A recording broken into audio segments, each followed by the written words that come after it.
A world where Carolina Panthers fans have an insatiable thirst for Panthers news and opinions. Only one podcast roars ferociously. It's the C3 Panthers Podcast. Get this Brandon off. Yo, what's the deal, Panther fans? It's your boy, Tony Dunn. It's the C3 Panthers Podcast, brought to you by CarolinaCatChronicles.com. Every Tuesday night, we chop up the latest Panthers news and opinions from the fan perspective. It's the longest running Panthers podcast around. That's right, because these homies just get on the internet every Tuesday night and talk, whether there's anything to talk about. And we will give you something to talk about tonight. I don't know what it is. Is it Matt Stafford for a pot of gold to the Lions? Is it Deshaun Watson for the United States national deficit? I don't know what it's going to be, but we got something to talk about tonight. I do it with my homeboys. There's a lot of people in the chat room, but my cool is my main man, my co-host, Cody Lashney. What's up, my man? Tony Dunn, what's up, bro? I don't know. I kind of feel like we have a good bit to talk about. You know, we're kind of what is there to talk about? You said you need to. You're like, I got to go to bed in a little while. That's not what I said. One, you're putting words in my mouth. Number two, what I want to say is that in a very short amount of time, we have seen our brand new GM live up to his word and something that he said in that press conference. Now, we're going to talk about what it means and if it was a good idea to do any of it. I mean, I think we have a little bit to talk about tonight.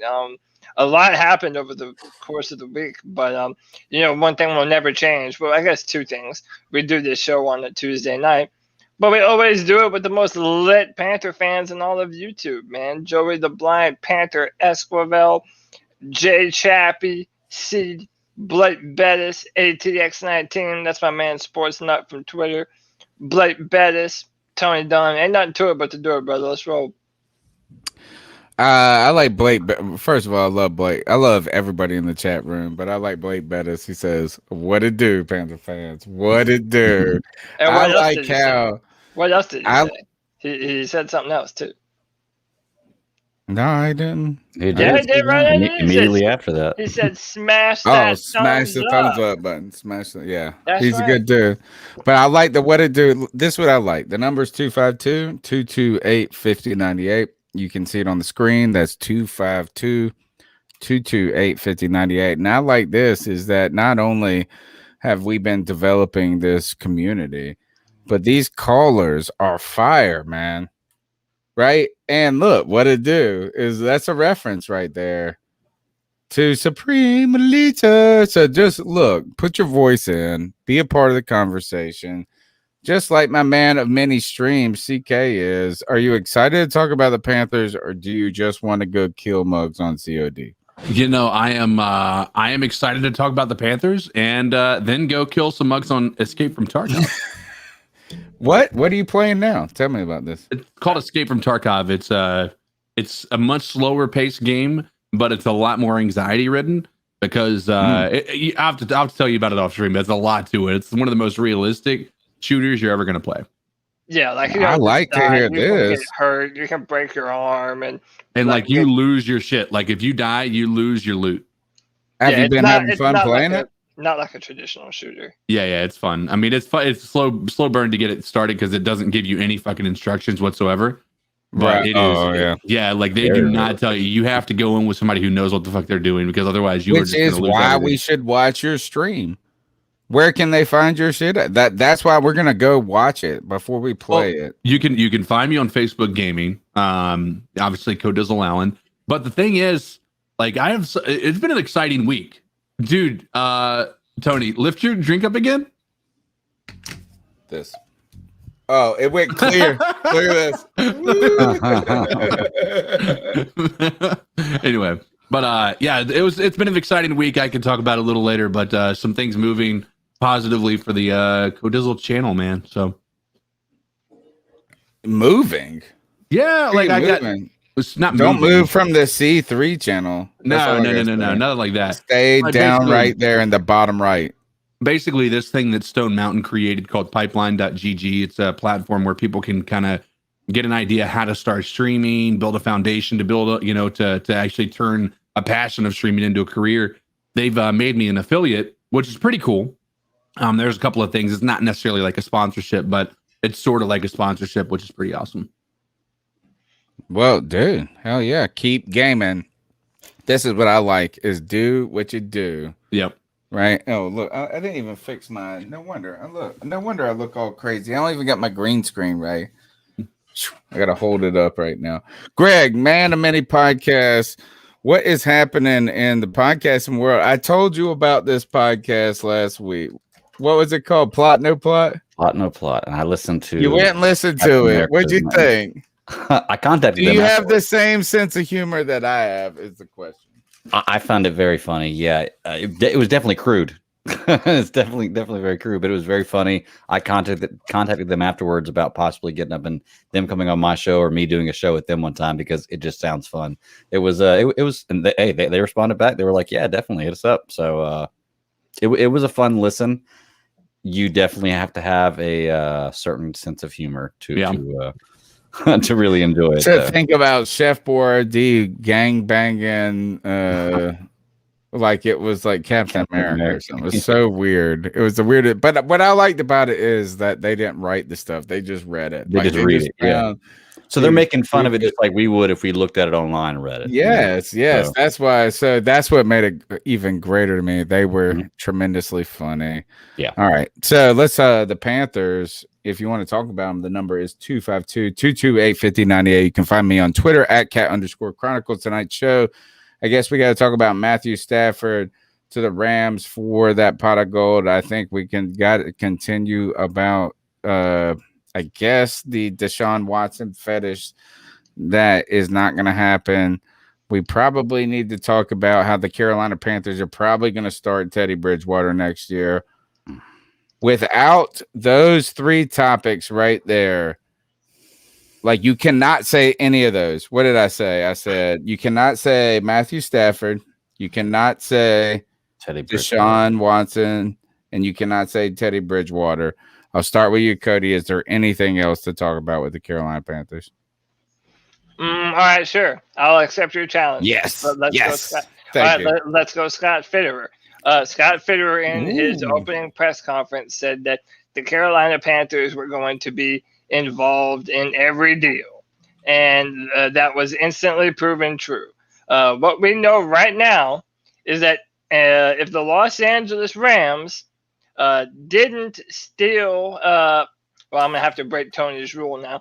If they didn't steal Matthew Stafford out from under us, Matthew Stafford would be a Carolina Panther this very moment. That's a lie, dude. But you can say that all you want, Tony. But this is what we know. This up.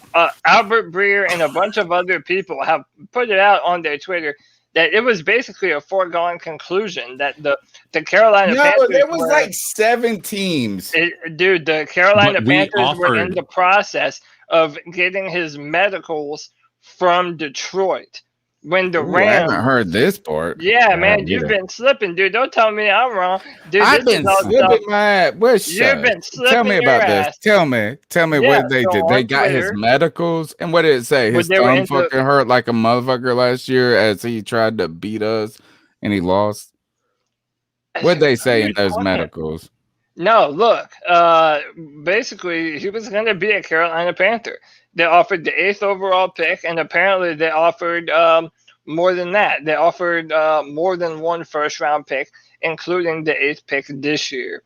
Was it 8th and like a 4th or something? 8th and 3rd? Another first rounder. Like another first rounder. Another first rounder? Where have you been, man? Are you not on Twitter I didn't know it was that much. No, I did not think it was that much. I thought it was an 8th and a something. No, it was an 8th, and it was reported multiple. I don't know if that was 1 or 3 or whatever, but it was first round picks. And if the Rams didn't swoop in and basically steal Matthew Stafford from us, right now this entire podcast would be: is Matthew Stafford going to be enough to put the Carolina Panthers over the edge? Yeah. Now that says 2 things. My mind says 2 things. Let's start with the positive, right?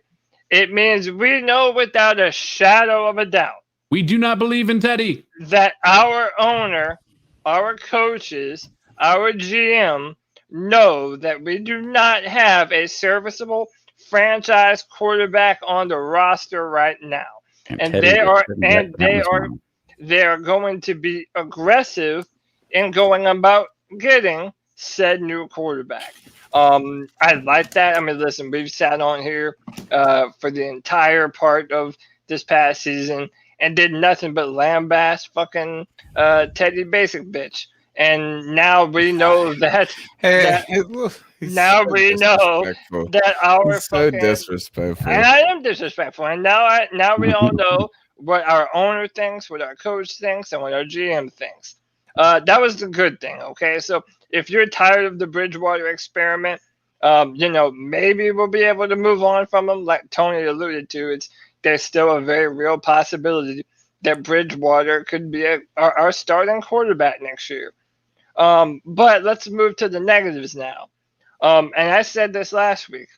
I do not see what about the Carolina Panthers football team is ready to make that kind of move for a quarterback who, say whatever you want about the talent on the Detroit Lions, he has never won a playoff game.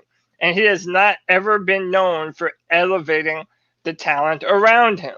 Can I beef that setup real quick? Yeah, but I'm about to just pass the mic. Now, I'm actually more excited for the Rams than if it were for us. Because, listen, if we had the Rams roster, yeah, okay, maybe Matthew Stafford is enough to put a roster with Jalen Ramsey and Aaron Donald and all these good players. Yeah, maybe Matthew Stafford is enough. But he is not enough to put the Carolina Panthers over the edge by not having the 8th pick in the draft and not having another first-round pick next year. So I don't like that was our first decision, was Matthew Stafford. But, I really do think that the Rams saved us. And that's my thoughts on that. I just want to beef up your stat real quick because I'm on your side with Matt Stafford there. Yeah. 10-56 career against teams that made the playoffs the year he played them. Yeah, and that's 10-56 in his career against teams that make the playoffs. Yeah, I mean, it's better than Bridgewater, but I don't know what people were thinking Matthew Stafford was going to come in and do for us. And dude, like I said, man, I'm thankful that we're not going to have to talk about this for much longer. Because it's not our problem. The Rams saved us, and like I said, I do think it was a good move for the Rams. But well, people realize that Matt Stafford is Teddy Bridgewater that throws the ball deep. He's a guy that gets a lot. That doesn't even make sense, Greg. No. Listen, let me finish then. Listen, he gets a lot of yards, a few touchdowns, but doesn't win. Doesn't elevate his team to win. He's a Teddy Bridgewater that can throw the ball deep. But that also speaks to how poorly the Detroit Lions have been run over the past 2 years. You're absolutely right about that. I mean, when you see a quarterback who has a quarterback like the yards, touchdowns with the rosters that he has over the past 10 years, and he's still putting up that number, you could sit there all day, but he throws the ball deep, right? Mm-hmm. It's more than just the quarterback. But here's what I want. The argument I would make with regard to, being more excited for the Rams. The Rams are just like the Panthers. Right? Outside of last year, Goff you would consider to be a better quarterback than Teddy Bridgewater. Like, what is the major difference between the Rams and the Panthers right now? They have the top defense in the league. And the number one defense in the league. The number, that's what they got. They have a shutdown corner. They have the best defensive player in the NFL. The number one defense, though. They had, if you go look at the stats, they put up the most points on defense. They have a defense that's beat your ass defense. But what I'm saying is right now we were trending in that direction, and we have the pieces outside of a shutdown cornerback, right? Sure. If you look at our defense, our offense is almost identical. We have a star running back, 3 receivers. If they can re-sign Curtis Samuel, if not, they still have 2 star receivers. But that's what you have over there in the Rams. I mean, from an offensive perspective, I don't agree with this. I disagree. The major uplift they might have is maybe a slightly better offensive line. But other than that, I mean, I Their don't really defense is badass, bro. But what I mean is like we are on that trajectory. Like Yeah. I mean, like on we're the on the trajectory. trajectory, Yes, like we could very well be there this year, depending upon how well our what our offense offseason we looks have like. no idea what this team. Our No, team with our is gonna defense. be. So by the way, The problem with this, like I haven't gotten to talk yet. Y'all had Joe's piece. No, what I was saying is like outside of a shutdown corner, we have pretty much all the same pieces. We have Derek Brown, people believe are still a stud. We have Brian Burns. We have the outside Russian. Comparable yet? Hold on. Aaron Donald. Hold on. No, not. But here's the reality of it is that Aaron Donald's been in the league. He's going to start. There is going to be a natural decline for him over the next couple of years, right? We only have an incline for Brian Burns. Like Aaron Donald, how long has he been in the league now? 2014 he was drafted. 4 years. So he's working on 8 years now. Five, maybe. The difference is you're projecting for Brian Burns and Donald's already done. I know. No, Donald. It's two different positions anyway. Like, I mean, it's two. What I'm trying to say is we have a defensive line that is. Hold on. Let me get up in there. Let me get in it. First of all, I gotta go after Greg. I gotta shoot some get after him, Greg.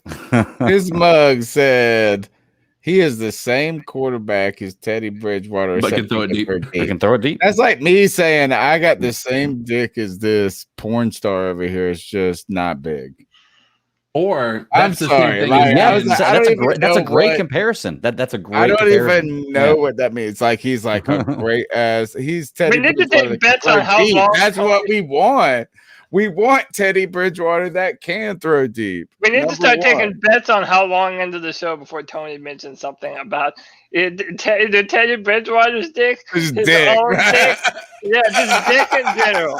Yeah, if it's under 20 minutes, you win. Okay. All right. But nonetheless, funny. What I'm trying to say is if you're looking for I disagree with you, CK, completely. Is that the Panthers? We don't actually. We have no idea what the Panthers are going to look like next year. Like we have absolutely no idea. Like the most we can come away with is that we will have DJ Moore and Robbie Anderson.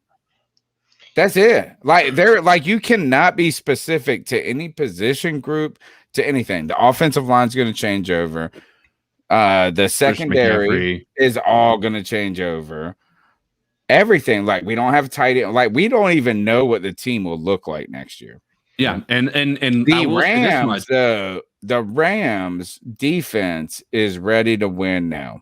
But here's the reality too with the Rams. They got this. They're scoring the points. They're doing this and that. And it's interesting that we're upset. I think I'm with Cody on this is that it's great that he went to the Rams. Like, I actually think I'm surprised, Cody, you're not jumping up and down more about what the Rams have done over the last 5 years. Is look, they are super aggressive. They traded all this shit to try to get Jared Goff. It didn't work, but guess what they did? They did it again. They're moving this and that. And you can talk junk about how much they've given up, but you know what? They've been in the playoffs more than we have. Yeah. I'm sitting there watching that team going this and that, and they're close. And I tell you, Matthew Stafford looks good on their squad. And I'm glad he's not on our squad. By the way, Sean McVay is going to be one of, if not the best coaches in the NFL for decades to come. That guy is advertised. Can you say Goff didn't work out if they actually he took that team to the Super Bowl? I know that there's a lot of coaching involved, and it was a great team. Reason I say he doesn't work out is this. Because they traded him away. What's crazy is they have traded 9 picks or something for Jared Goff and Matthew Stafford. Right? Remember, they moved up. They did what Cody wants the Panthers to do. That's what I'm saying. It's like, why aren't you, Cody, more going the Rams are doing their shit? And they moved up for Goff. They tried to get it. They got close to the promised land.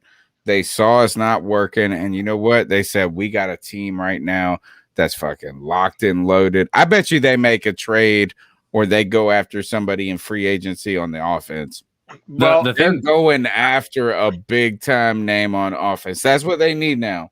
To bolster Cody's receiver. To bolster Cody's stance before he speaks. Like, if that's anything, like the fact that that team is the way that it is, right, and that it's done what it's done over the past 5 seasons, right, to bolster that, they traded away picks, and they were still able to build a team like that.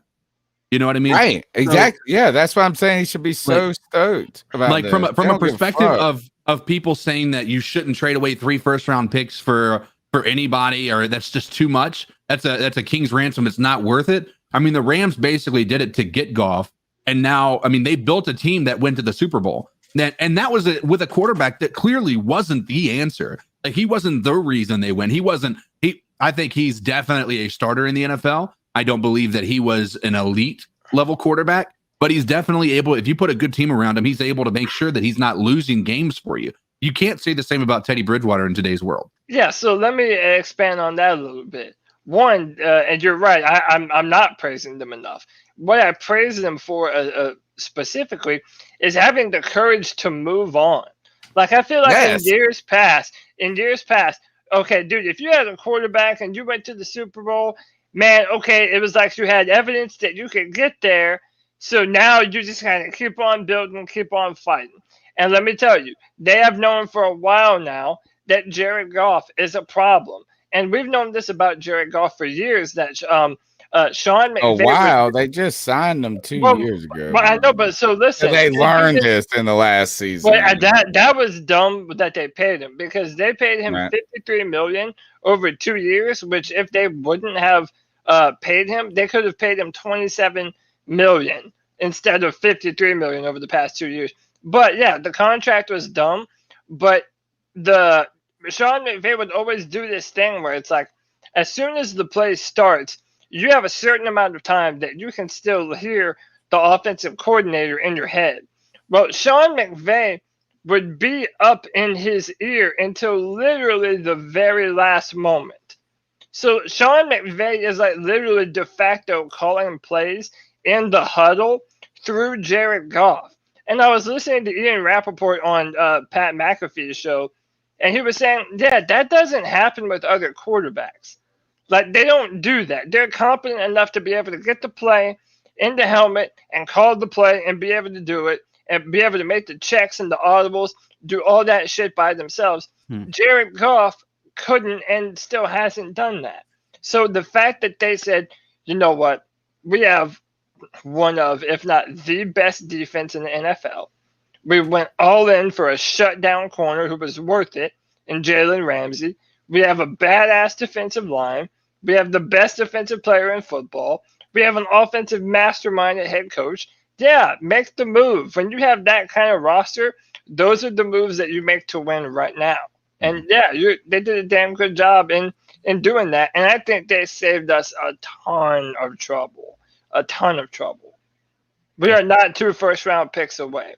Like, the Rams can afford to give somebody in the chat room, and I think I saw this too. I didn't see, but your guys are like, you've been out of it, Tony. But I heard first and a third.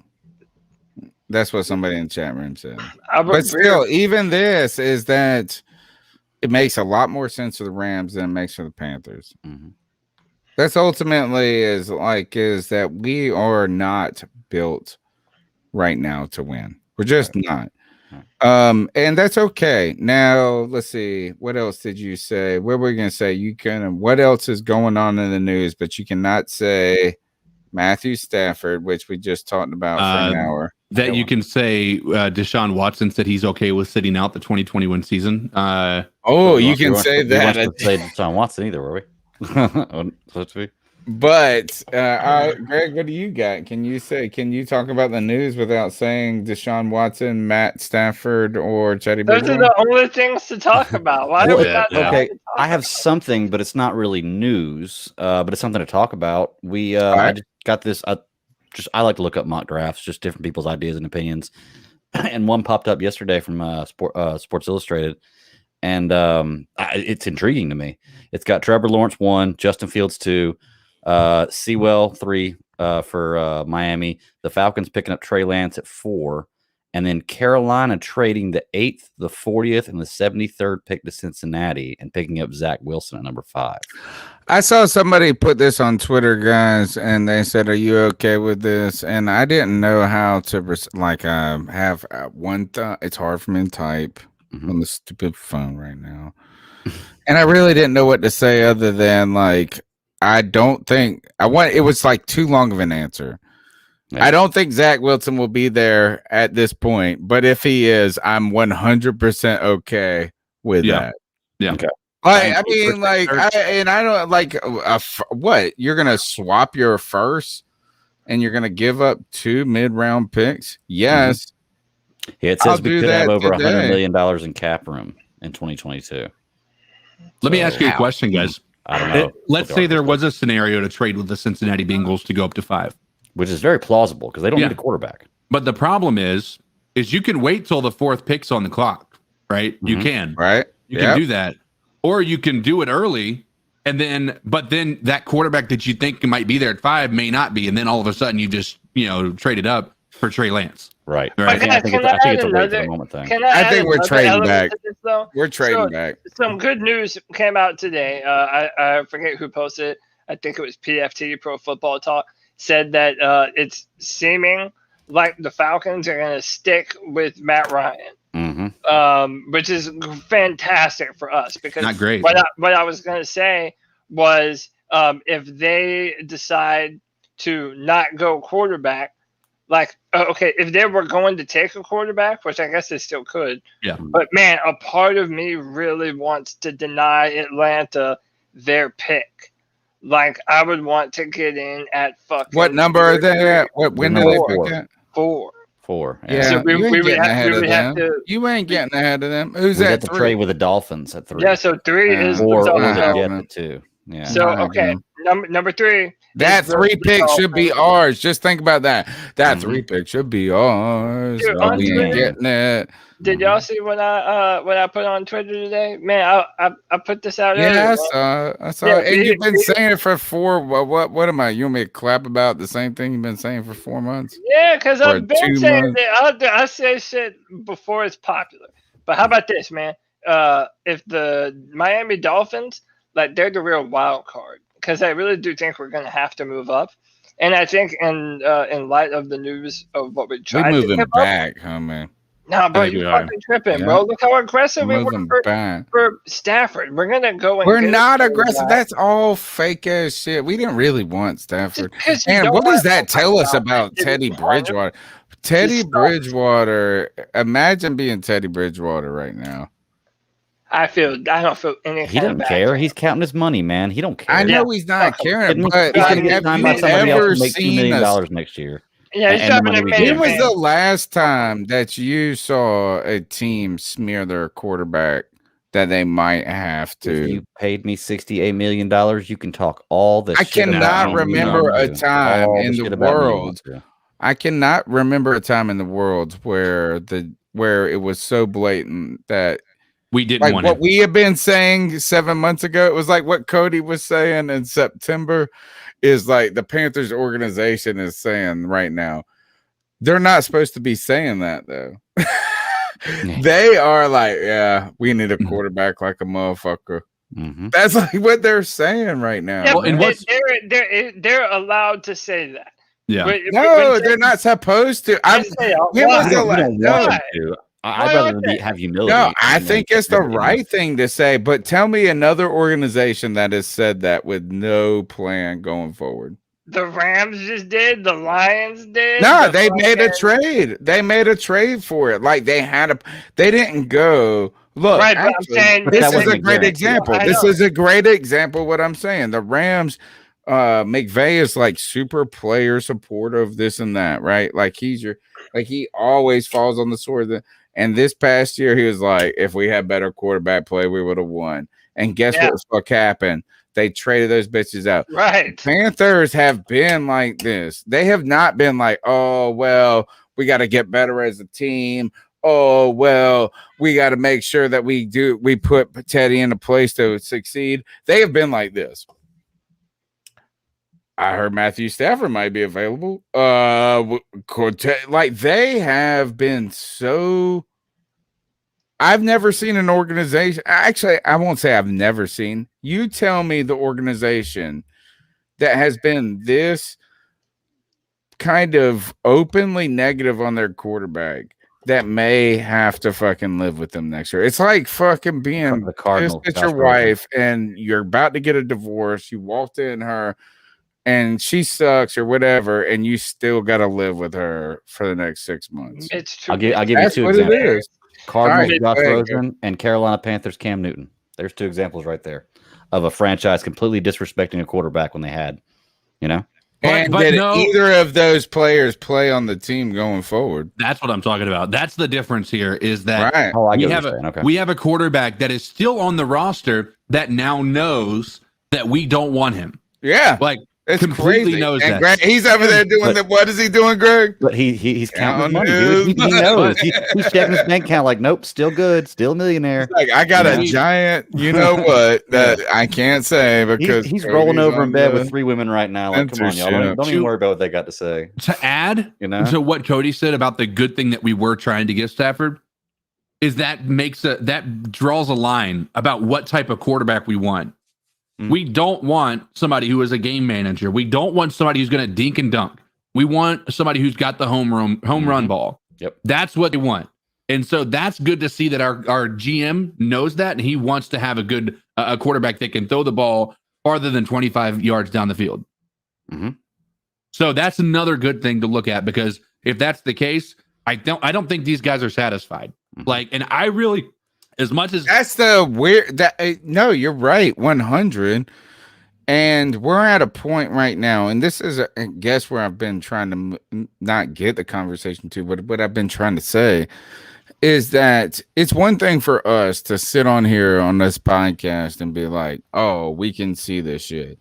But like, we make all these aggressive statements, and we should, right? We're fans. We're coming at it from the fan perspective. We ain't trying to overly be, so objective. But at the same time, what we've been saying is so apparent.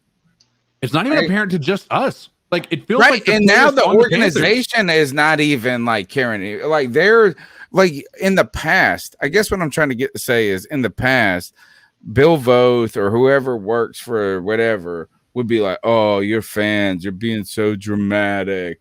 You just want to get, you want instant gratification. No, David Tepper, Matt Rule, and our GM have all said the same shit we've said. That's what it said. To me, it doesn't even seem like they're so in lockstep with us right now, at least from the perspective of they need to come on the show, these bitches, man. They've been listening. Do you if you want them to come on the show, maybe don't call them bitches. That's the start. No, come and stand up for your manhood, David Tepper. You're worth $13 billion.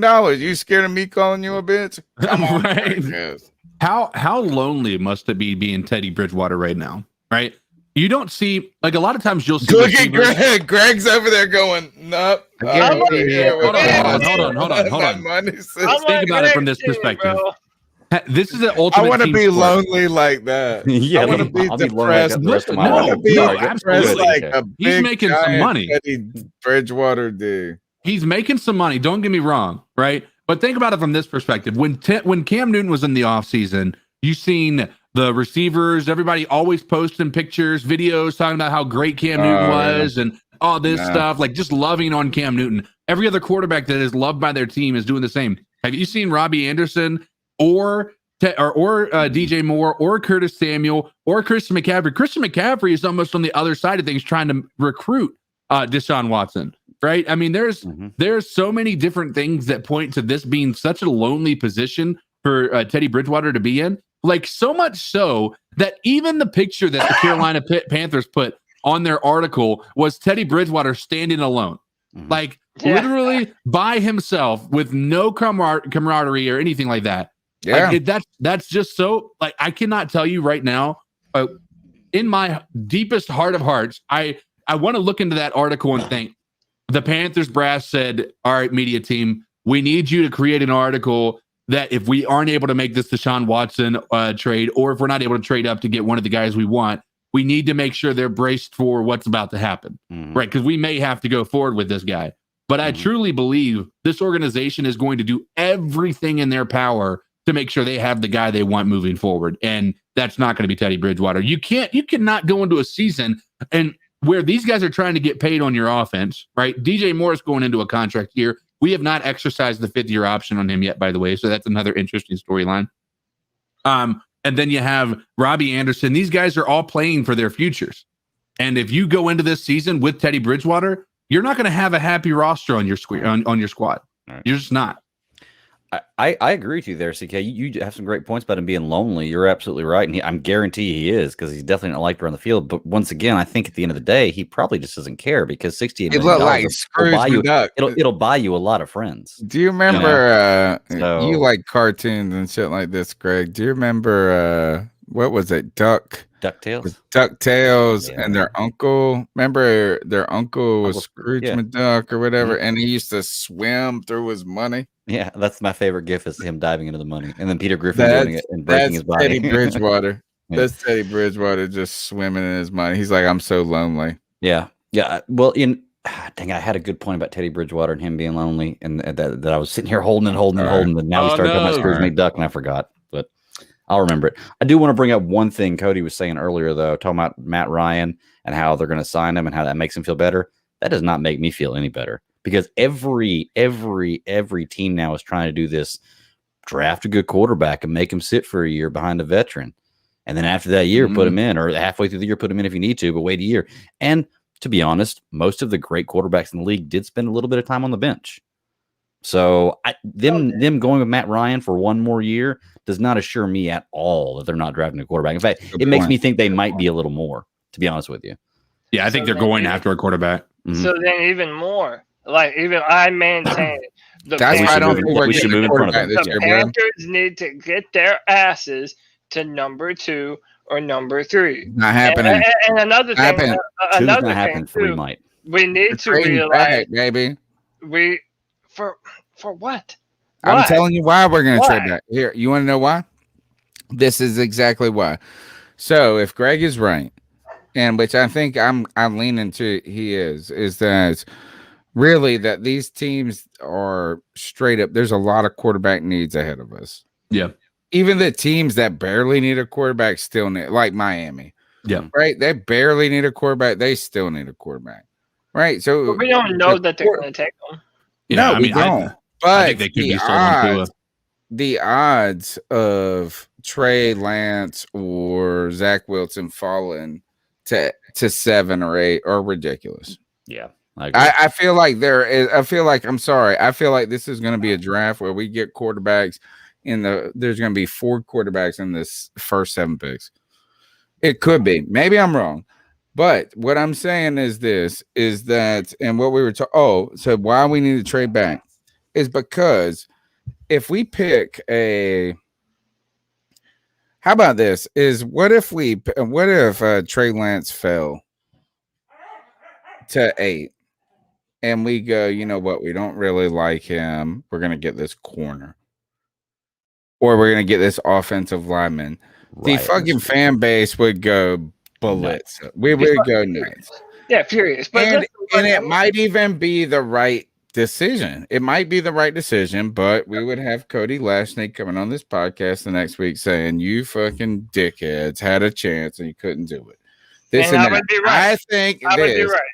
I think if we can't get Zach Wilson, which I don't think we're going to be able, I don't even think we have the assets to trade up to 3. But if we, my point is what if you traded out of the 8 spot and then you didn't have to deal with the conversation? You didn't have to deal with Cody Lashney saying, look, you know what the worst thing would be? The riot would occur if we get to 8 and you had a guy that we're kind of okay with. Tell me, like, you got Mac Jones or this, and they pick who is it? Who's the guy? Trey Lance? I guess Trey Lance would be the guy. And then you say, and then we pick Surtain. you would be up here, the podcast, the next week saying, yes, Surtain is a beast-ass motherfucker player, but we missed our shot. If you trade back, you don't have to have that conversation. But you also don't get that elite, that one of those top elite players if you trade back. He talked about it's a new era here in Carolina. We're resumed, and I maintain that all Panther fans, I've learned this, have a certain level of PTSD built into their psyche, whether they know it or not.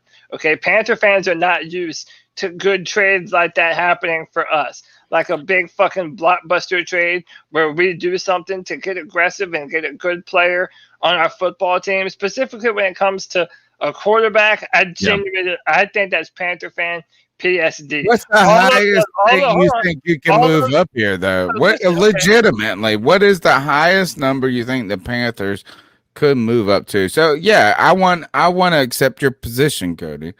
All right, so fine. You're calling us pussies, basically. So tell me, what's the highest number we could get to?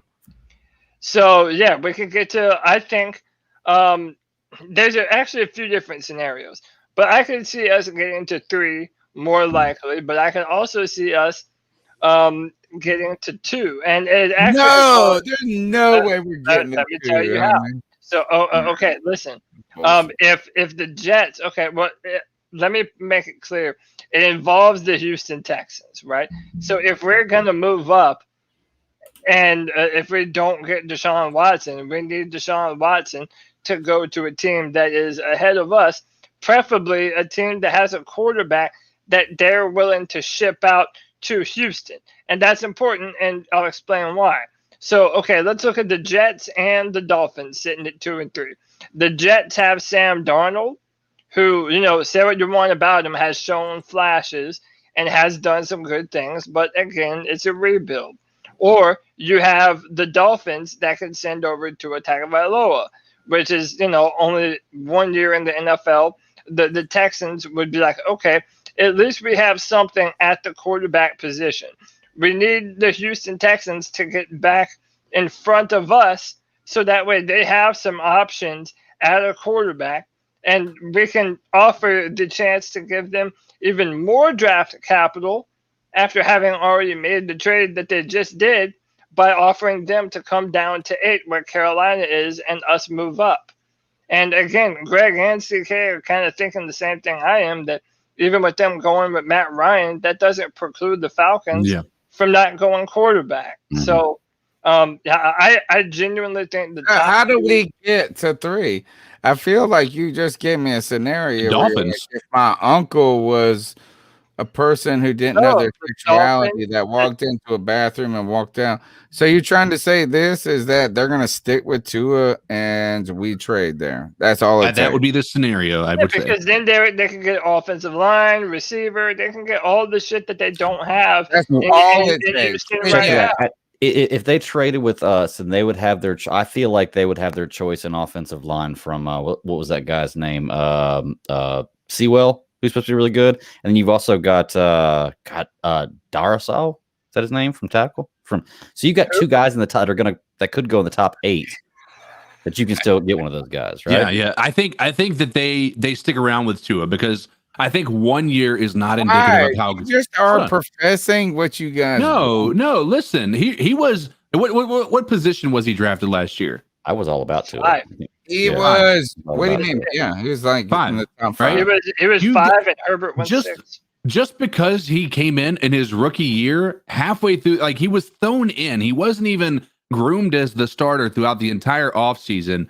You can't put one bad season on. I mean, if you want to go by that, Peyton Manning shouldn't have started the next year. Fair point. No, it's not a fair. Well, I will say you're going by only that. I disagree with that point. Number one, because when you looked at Peyton Manning, he was on this shitty ass team and this and that, but you still saw a quarterback who was fantastic. But he also threw more interceptions than he did touchdowns. Sure, he did. I actually agree with you that it sucks if you're Miami and you got to cut bait. I just don't think 1 year makes sense. And I agree with that. I agree with that point. But what I disagree with is that it's kind of been like the Panthers. everything coming out of Miami is saying, yeah, he's our quarterback for now, this and that. The players aren't impressed by him. Nobody, just 2 weeks ago, Cody Lashley's up here like, meh, as to Tagovailoa. So why I think you guys are kind of projecting the desire for Tua to work out, which I really am one of those people. I actually I was just last year the guy that said I wanted Tua. And I will be honest, it's emotional. All this shit was emotional. I was just coming off of the win. This guy got the crosses on his face. I thought he was going to be the next Russell Wilson, whatever. But 2 weeks ago, Cody Lashley's up here going, he can't get it done. And I think the Dolphins are saying that right now. And that's why I just don't believe that it's that easy to move to 3. But haven't you seen these guys take a jump? If the Dolphins acquire Deshaun Watson, then we'll talk about that. But I don't know how we're going to do it. That's my opinion. I mean, I just think there's too many players that have had a mediocre first year and then came out and just blew it out of the water the second year. I agree with that. That's why I would not be upset if we got Tua. I'm ready to try Tua out. I feel like I'm getting this sense from Miami that they're interested in fielding the next 3 years with Tua. Do you think they would trade Tua? What do you think they would? Yes, if you think they would trade the 3 pick, just like the Cardinals. I think it would be easier to trade for Tua than it would be for the 3 pick. I would agree with that. Yeah, I think that's so too. But again, it's just then with him having the 3 pick, it would be the second or third round pick, just like the Cardinals gave up for Josh Rosen, or the Dolphins gave up for Josh Rosen. So does that mean the Dolphins would have the 3rd and the 8th pick, and we would get Tua in that situation? Yeah. No. I think you're right. We're losers of that bet. No. Then you don't like Tua and Samoan Jesus lovers. I would lose my fucking mind on this podcast if we traded the 8th fucking pick in the draft for Tua Tagovailoa. Let me ask you this: he was the 5th pick last year. That's a good trade. You gotta remember, Cody has college hate. Cody brings his college hate into the NFL. My college team smashed him in the fucking national championship. So I don't have any reason to hate the brother. Why would you lose your mind? Tell me why. This is what it is, and this is why I was right on Justin Herbert. You would rather us trade 7 first-round picks for Zach Wilson. What I'm telling to you is physical traits matter. They matter all the time, and especially in today's NFL. You can try and elevate these quarterbacks that, they're good in rhythm or they're really accurate or whatever. No, but you need a quarterback that can drive the football into tight windows at every level of the field. And it doesn't matter. It doesn't matter. My point. No, I understand what you're saying, but what I'm saying now, Miami they need a quarterback. If you feel this passionately here, the Panthers, Miami doesn't want to trade out of 3. Okay, but listen though. So you have to think of it. The Dolphins had Josh Rosen, and they traded him away. Fitzpatrick, that was nothing. They brought him in. Then they drafted Tua Tagovailoa. We didn't draft him. That's a bad look for them to give up on him in a year. It's not like they trade an 8th pick. Yeah, it's not like they have the number 1 pick in the draft and they can take Trevor Lawrence. Then whatever, you move on from Tua. But again, what I'm trying to say is that they made the bet to draft Tua. I think that they have reason to believe that if they give him more time, put better pieces around him, that they might be able to make something out of him. Yeah. But they made that deal. We didn't make that deal. They made that deal. So they need to live with it, or they need to trade him to the Texans so they can decide what they want to do with him. And apparently they want to build the Boy Scouts of America over there with a bunch of Christians that love the Lord, and Tua would fit right in over there. Who would trade for him? The Texans. They had this dude named Jack Esterby. He was a chaplain for the Patriots. Oh, yeah. And now he's damn near calling shots over there in Houston. So, dude, they would love a choir boy like Tua. Yeah, I think that I could see that happening. I don't think any team is going to trade a significant draft capital for him if they're giving up on him after a year. But I don't think that I truly believe I can see the Miami Dolphins sticking with Tua, not drafting at 3, because guess what? Even at 3, Zach Wilson is a question mark. He might have traits, but at the same time, he's just as much of a question mark as Tua was.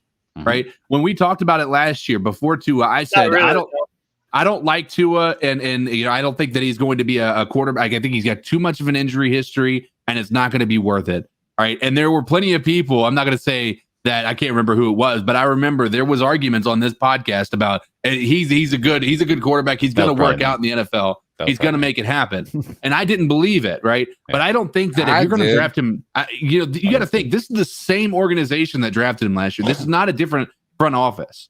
Right. They still see those same traits in him. There's no reason why they wouldn't. 1 year, that's like giving up on Isaiah Simmons after his rookie year.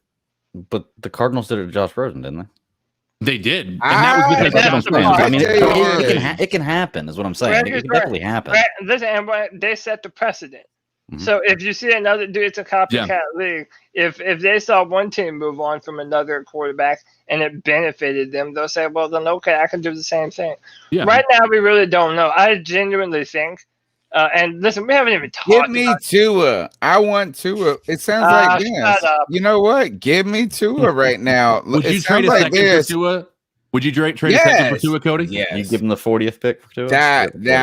That's a good talk right there. See, we get a better player. We get a better player. We don't have to give up all this shit. Yeah, because he's younger and cheaper than Teddy Bridgewater. But look, let me be clear with you. I don't see. I mean, Teddy took off for some first People all hate Tua right now. Tua can throw it down the field. 2 years ago, we were all like, Tua is the fucking. Yeah, that's what I'm talking about. I wasn't. I said Tua was good. Yeah, you were. After he won the national championship, he came up in. Everybody was like this. He can make the throws. He could do this. He's got this winning gene. He's the next Russell. I never said that shit. I never said that shit. You're gonna make me pull the tape. You know I'll pull the tape. It was after the joint where they beat Clemson, bro. Yeah. Greg's gonna cancel all of his shows today, or all of his shows this week, just so they can go back and watch the last 3 years of podcasts and find out which one. Find that podcast after he won the national championship. It was the year before last. I spent an entire day. The year before the draft. It was the year where he went back in. I spent an entire day listening to 3 shows 2 weeks ago, tracking down tape, so that way I could be like, "Oh, you know." Greg will find it, but no. 2017, they won the national championship when he was a freshman against Georgia. The next year, Clemson demolished them in the national championship. Tua has never beat Watson. 18. What happened in 18? That was John Watson's team. What happened in 18? No, Trevor Lawrence beat Tua. Oh, okay. Trevor Lawrence. John Watson was 5. Trevor Lawrence won 2 in a row. You won 18 and 17 and 18. Alabama won 17. Clemson won. Who was the quarterback then? Trevor Lawrence and Tua. But Clemson was Trevor Lawrence and Tua was a sophomore in 2018, and then last year was LSU and Clemson. I feel like there was a year where everybody was like, Tua can do everything. I was. No, because can I disagree with CK? CK said that. No, you can't disagree with people. You're not allowed to do that. CK said that there's no difference between the film of Zach Wilson and I'm not saying that.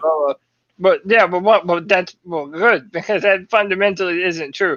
Like Zach Wilson, his ability to make throws off of platform, down the field into tight windows, like the BYU receivers were not as good at separating as Jalen Waddle and Devontae Smith and Henry Ruggs, and they didn't have a bunch of gangster ass offensive linemen around him either. But a tight window throw is a tight window throw. It doesn't matter what division you're in.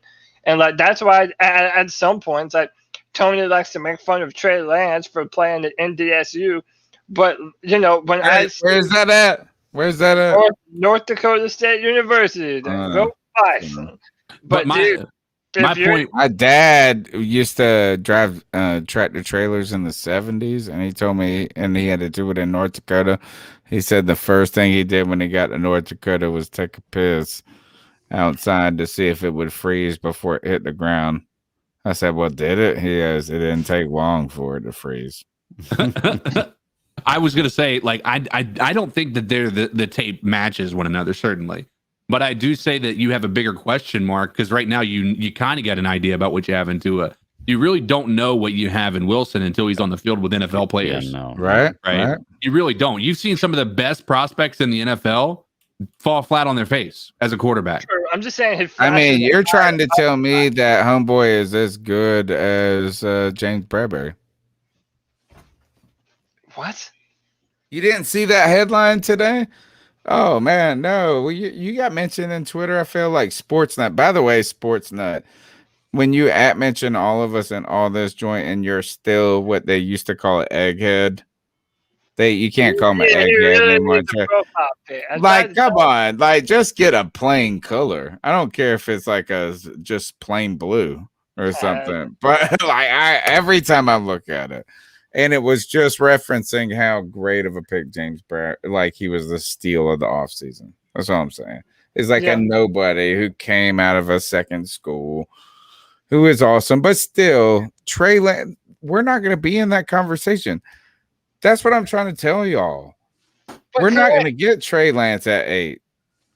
So it'd be easy. It would be easier to get Tua. It would be easier to trade back. I genuinely feel like we have seen in the past week a bunch of headlines that should say that teams in front of us aren't going to draft a quarterback. But now that they fired Doug Peterson, not going to happen. They're all drafting quarterbacks, bro. I think the Eagles are sticking around with Love or Wentz. And by the way, so they Lions can't get off that contract, though. Look, goodness gracious. The Lions just traded for Jared Goff. Like they took his money, that contract, off their hands. Like in my mind, they're gonna build around Goff, or at least try to. Which fucking good luck with that shit. But that's two teams right in front of us that we know or have a good inclination that they might not take a quarterback. Yeah. So I mean, J-Dub just said Trey Lance is so trash. Oh, dude! Which I don't even look. I've never even. I have never even seen my man play. But there was one stat you told me. You said he threw no interceptions that 1 year. 0. Like, I mean, so I gotta say this is you might not be the next Dan Marino, but you ain't trash if you throw no picks. And by the way, homeboy was throwing the ball downfield, bro. He wasn't pussyfooting with these Teddy Bridgewater underneath passes, okay? When you throw down the field, that's when you get intercepted, and Trey Lance wasn't intercepted. Like, I mean, listen, he only played one season, but it is what it is. The guy flashes every physical trait that you would want to see from the quarterback position. Yeah. You know, goes through his reads. I've watched every snap, for literally every single snap from that one season that he had. And, dude, the guy, he has it, man. He has all the tools. Like, you have to look at it like a block of clay. You have to mold them into the finished product. But that is a premium piece of clay that you're going to have to mold. So, yeah, man, I don't like whatever. Yeah, he could bust, but all these players could bust. Trevor Lawrence could bust. Yeah. Justin Fields could bust. Like, there is no such thing. Tua Tagovailoa could bust. The number is 252-228-5098. Smash the thumbs up button. Let's go ahead and get into the cat calls. Your thoughts on catcalling? Yeah, it's pretty. You shouldn't do that to somebody. And how did that make you feel? Very uncomfortable. So, how do you think catcalling makes the person feel? It feels good, like. Who's that cat sitting in the back corner with his face buried in his nose? Cover me for a second.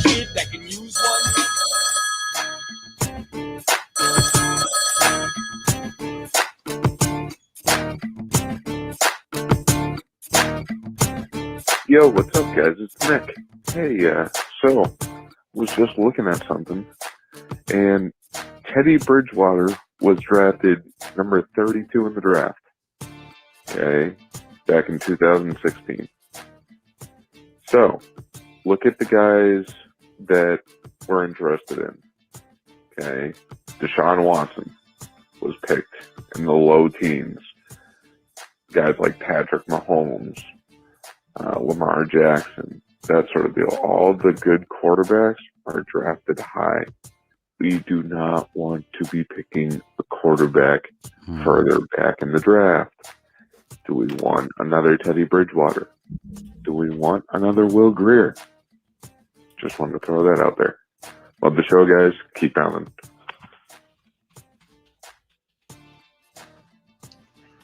I mean, real quick, kind of touch on that. He is right. There are some great quarterbacks that are drafted later in the teens in a higher first round, but it doesn't always work out like that. Just like a first, top 3 pick doesn't always work out.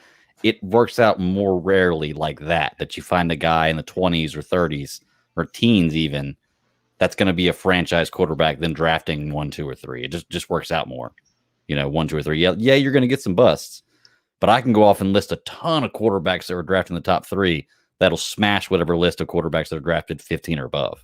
I promise you. So yeah, I get his point. It's a fair point, but in the long game, that it doesn't play out like that. Sometimes you get a hit like that, but All right, let's go to the next call. Hey guys, it's Chuck from Elizabeth City. Yo, I'll make Chuck. a couple calls this week to you guys. I kind of wanted to start today. I know we're entering free agency after looking at the Senior Bowl, spotting some guys. We can talk about that later. But I look at our free agent list, and everybody knows that Taylor Moton is the number 1 guy that we've got to re-sign, even if we've got to tag him. I'd love to keep Curtis Samuel. I think we know how that's going to go. We just can't afford that, especially with McCaffrey coming back, because he's really going to cut into Samuel's totals as far as catching the ball out the backfield. Definitely going to lose guys like Mike Davis, Tahir Whitey. We don't have to worry about him. He's a free agent. Don't think you got to worry about picking him up. Thank Coon, Jesus. I think we could probably end up losing him, letting him go. But there's a couple of the guys on the list I looked at. I know Rasul Douglas would like to have him back, but I think it's going to come with a price. 2 guys I really would like to re-sign, and I know one is kind of a no-brainer. My Franklin. J.J. Johnson. Unless we find he's getting old. Somebody in the draft who's a good long snapper. That long snapper is losing his athleticism. The other guy, some people might be on the fence and think we don't need, is a position that's kind of been aged out, and that's fullback. Alex Armour. That was a really good draft pick. I believe it was a Gettleman picked him in the draft, if I'm not mistaken. He's been around for 6 years. Pick. I like his play. I know he's not all world of the dude from San Francisco, Tarusik or Jacek or whatever his name is. He's not the number 1 fullback, and I know some teams don't use a fullback. But I'd like to see if we can bring the Armour back. What do you guys think about that? Is one of the lower end free agents. Can we bring him back? Do you think we should bring him back?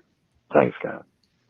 I want to go with a different name on these lists. I like that Franklin kid who's been playing. I think he played some free safety or something like that.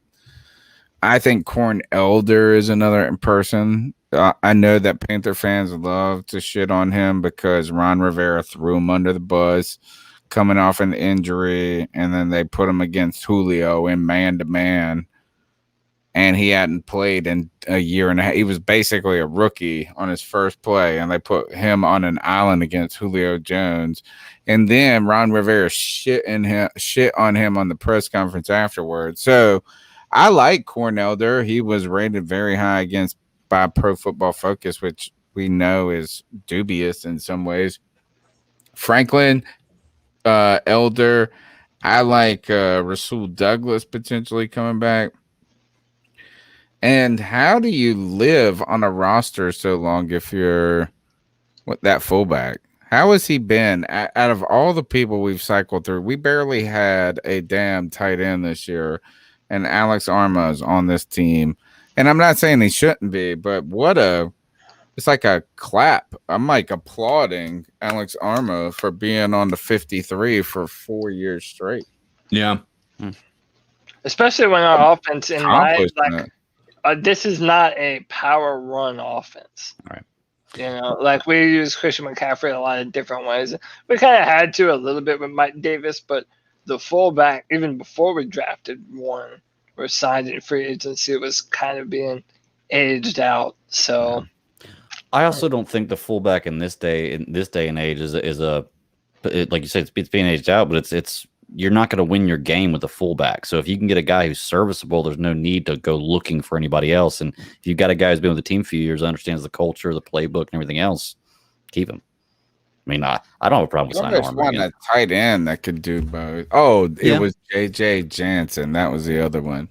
J.J. Jansen. Come on. Who said he was getting old?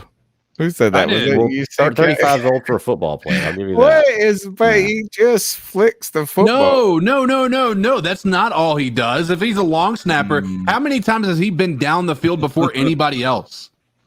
Like if you're a long snapper on a punt, like dude, you've got to be. You cannot have a single person. You got to be youthful. You've got to be. You've got to be, dude. Like you can't. You have to be a pretty, athletic guy, because how many times, even last year, J.J. Jansen made an incredible play because he was one of the first guys down to the field, right? But like as you get older, man, that's why you don't see these long snappers play a tremendously long season, because you have to be extremely athletic, and these are hard hits that you're talking about when you're doing the punt, when you're punting on your punt coverage team. All right. Well, J.J. Jansen, he's been with the team for like forever. Yeah. It's been a while, dude. I don't want him to go, but at the same time, I get why he might. Where would he go? Who? I mean, like, is there a market for 35-year-old long snappers? Is there? Goodness. There might be. Oh, is there? Yes, right here. Are we having this long of a conversation about long snappers? That's how slow the news is, Cody. Next call. It wasn't even a long conversation. This call could go on and on and on. Well, all right, Chuck. Like our long snapper. You started the long snapper talk, Chuck. Everybody's being torn in one direction. There's a little bit of angst and feeling of just anxiousness, I guess. What we did with the quarterback situation. We can go all the way back and look at Cam. What do we do? What have we been talking about for the last 4 months? We let him walk, free agent. If we would have brought him back, with a cheaper deal, we'd have been better off. But really, it was time to kind of move on. We just picked a bad time to move on, and sometimes circumstances don't allow us to hit right at the right time. Teddy definitely, in my opinion, there's no doubt about it, was a mistake.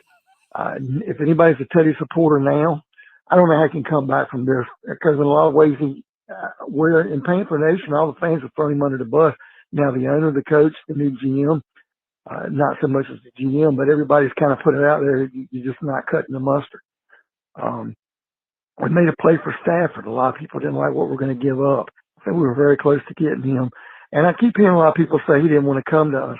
I don't think he didn't want to come to us as much as I thought the Rams just sweetened the pot and it was too much. Yeah, they gave $1 billion picks up, bro. Offer and trade him to us. Yeah, he didn't have the no trade clause, so he doesn't have as much power over that. And so I think we almost had the guy, and it wouldn't have been such a bad deal, in my opinion. Now, I said that, kind of glad that we did move on. Deshaun's going to cost too much, guys.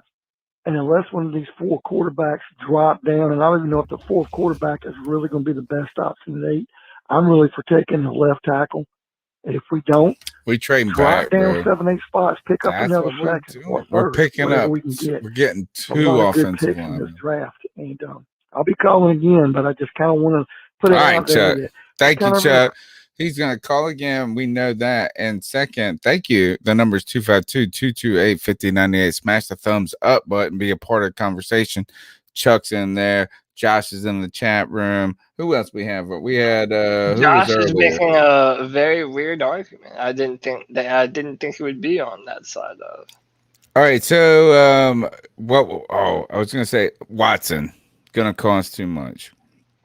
If you think that, and not you guys don't think this. If I think that trading to 3 is impossible, right? Which I truly do. Like, I think there's too much. Getting Deshaun Watson is more impossible than that. And so I'm going to pass the mic to you on this, Cody Lashney, is that I don't think the Panthers can and have the assets to get Deshaun Watson. I think the Jets do. I think the Dolphins do. I think the Jags do. I just don't think we have what it takes. I'm not saying that we can't, like, we shouldn't be interested in it. I just don't think we have what it takes. They do. Would you trade, if you are Jacksonville, would you trade the number 1 pick straight up for Deshaun Watson? No, and the only reason why I wouldn't is just because you're talking about a prospect like Trevor Lawrence, who is younger and cheaper. But Deshaun Watson is barely younger, right? Yeah, like and it's very close. Deshaun's 25. Deshaun's 25. Trevor's 21. So I don't know. Like, my thing is, apparently Urban Meyer said 21. Is that child labor?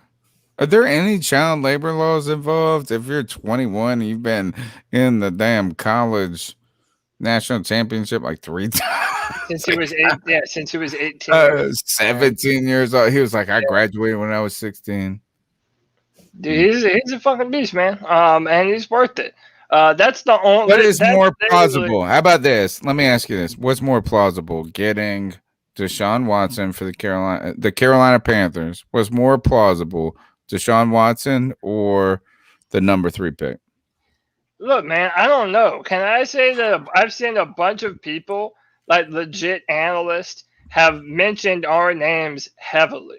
Just today, Bucky Brooks the C3 Panthers podcast. No, yes, they were up there. Yes, we definitely. But I've seen Ian Rappaport. Greg's right. Ian Rappaport has specifically mentioned us as a destination. He said Z3 they said Teddy's a fucking bum. But if you pay attention to C3 Panthers podcast, Panthers fans hate Teddy Bridgewater. So I wouldn't be surprised if the Panthers. I didn't think Ian Rappaport. Yeah. But so listen, whether or not it's whether or not I think it's going to happen, so many respectable people continuously put our names as one of the teams that would be highly interested in trading for Deshaun Watson. And I think the aggression in which they went after Matt Stafford should say that, yeah, we're probably going to be willing to give up a good bid for Deshaun. And listen, like, I'm telling you, man, unless I see something that it's like the first round picks for another decade or fucking something crazy like that, like, there's not much that I'm going to see that's going to make me flinch.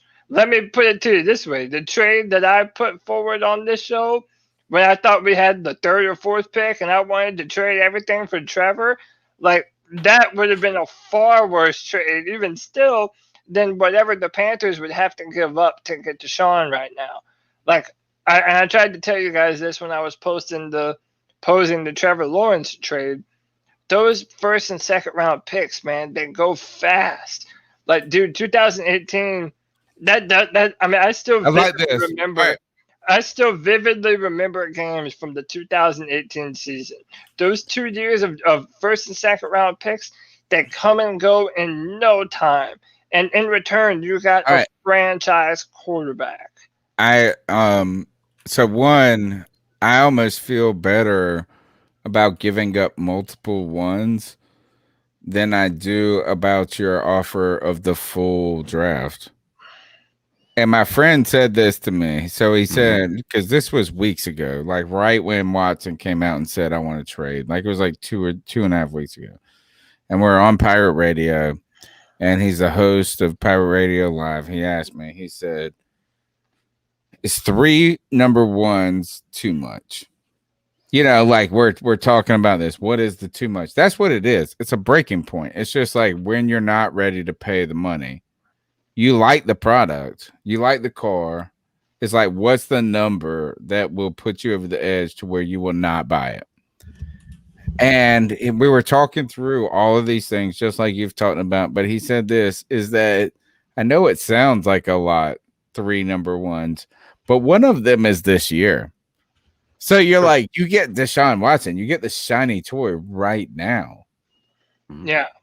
And like you said, but I think setting like 7 picks back where you get no middle, you don't get an opportunity to draft a chin. That's almost more detrimental.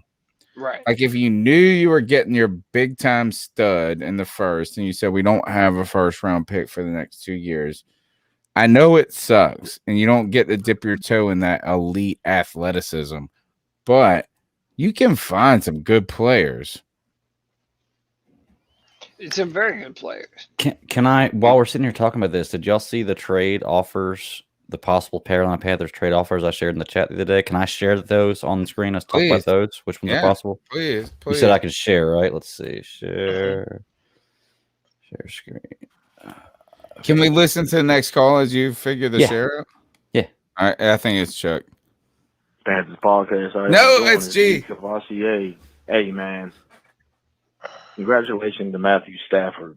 You know what I'm saying? Even though I think Detroit moving to LA. That, one out of that trade, whatever. If y'all actually looked at it, we were going to get him. That's what the internet said. They were saying that we had permission to get his medical records and everything. But fortunately, LA put up, you know what I'm saying, more, I guess, capital, I guess. But anyway, man, I can't wait for this draft. You know what does this tell us about Scott Fitterer, though?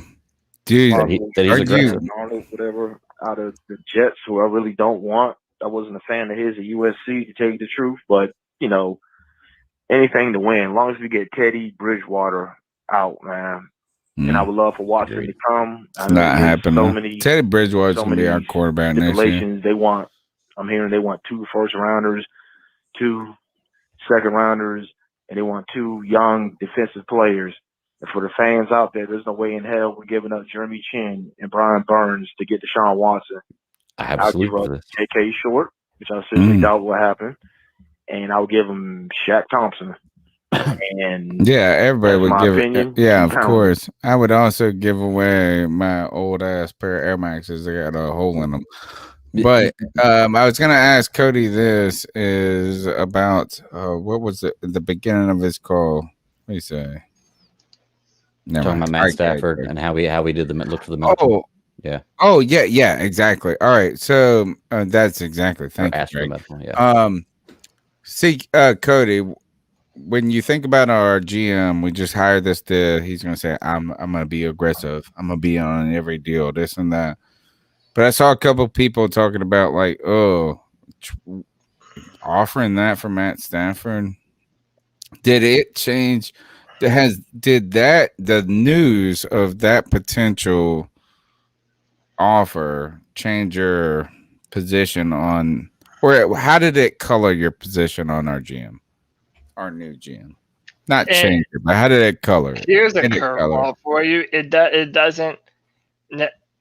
To me, man, I think it's David Tepper. And that's a conversation that we haven't had yet. And I'm really starting to think. A lot of people have said this on Twitter. I've seen this. We got the Jerry Jones of Wall Street here in Carolina.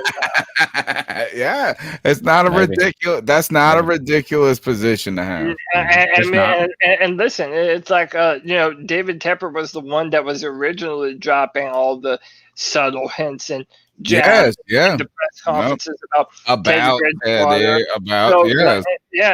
the fact that, listen, I maintain this.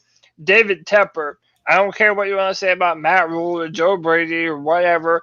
David Tepper had the final and the ultimate say-so to move on from Cam Newton. Oh, yeah, 100%. So I put that on David Tepper. This is the podcast that will not talk about No, it's a I miss Cam so much. I love you. I miss you so much. It plays into what I'm talking about.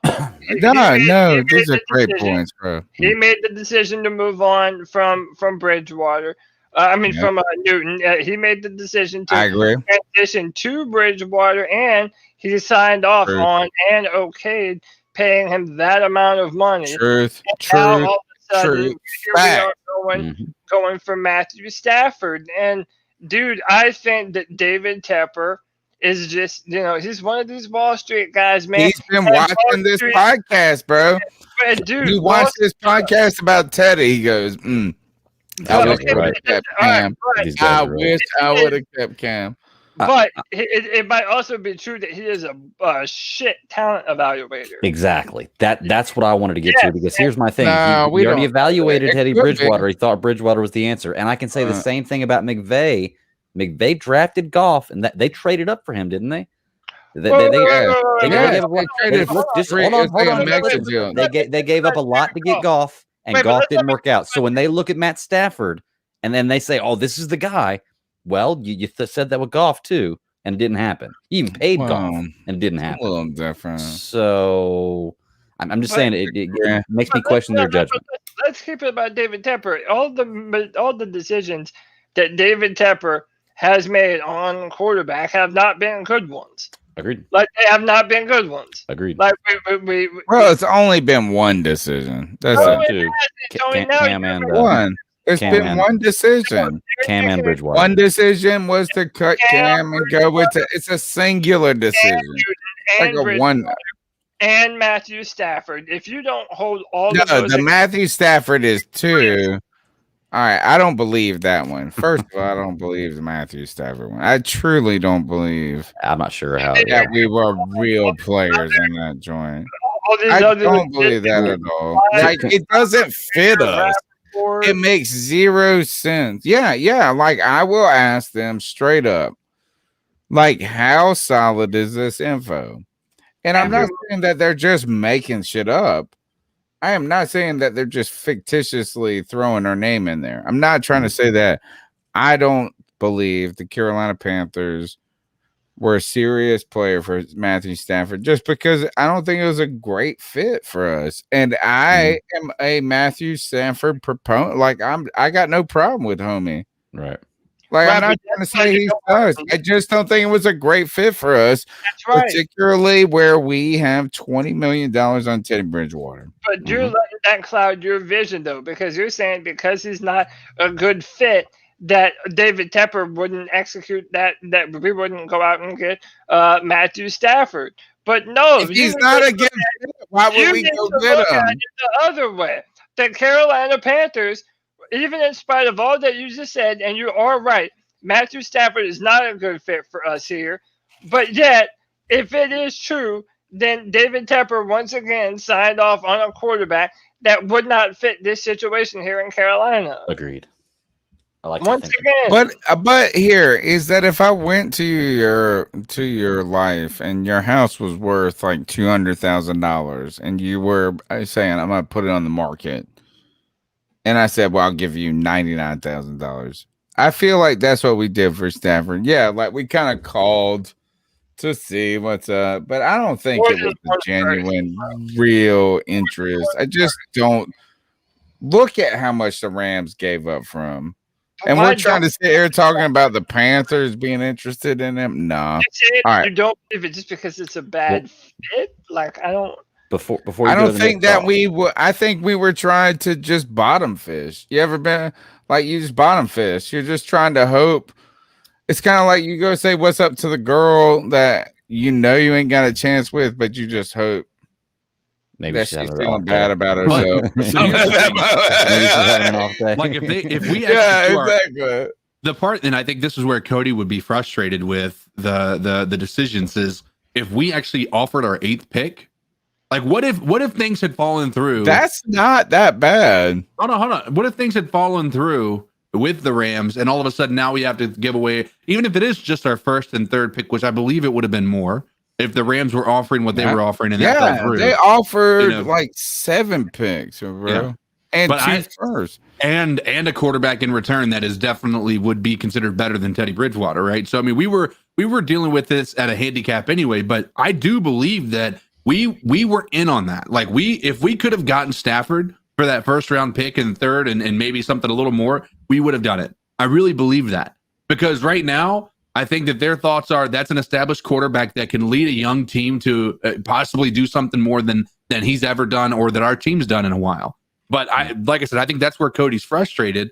But I don't think that it's fair to say that even if we made that decision that would have been a bad decision. I think that Stafford clearly could have come in here and done some stuff. They're talking about even with like Watson. They're talking about like the odd, like the number of games we would have won or that we would lift from where we were is 5.5 more games that we would have won is with having Watson on the team. And it's not much different with having Stafford. It was not quite that much, but I agree with all of those things. I just don't think we were going to just pay. Do you think those numbers, CK, are accurate? That there's only a no, it's just data driven.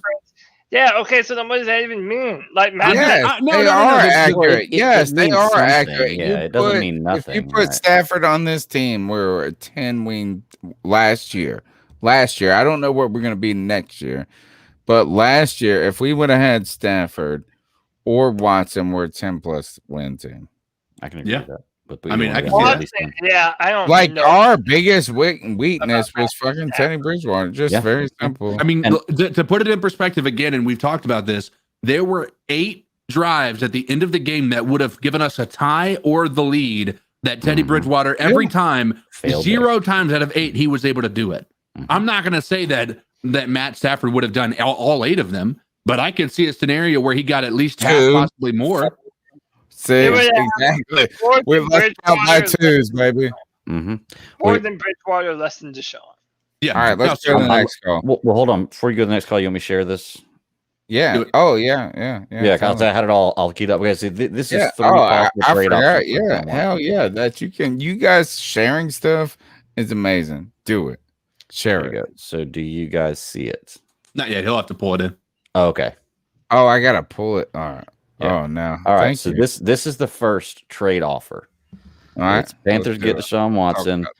We trade away our 1st and 2nd round picks this year, next year. 1st and 2nd round picks, first and 2nd round picks this year, next year. KK Short, Shaq Thompson, Teddy Bridgewater. So we give 2 firsts, 2 seconds. 2 middle linebacker, and a defensive tackle that is beyond his prime. This is a rich ass deal, right? This is rich.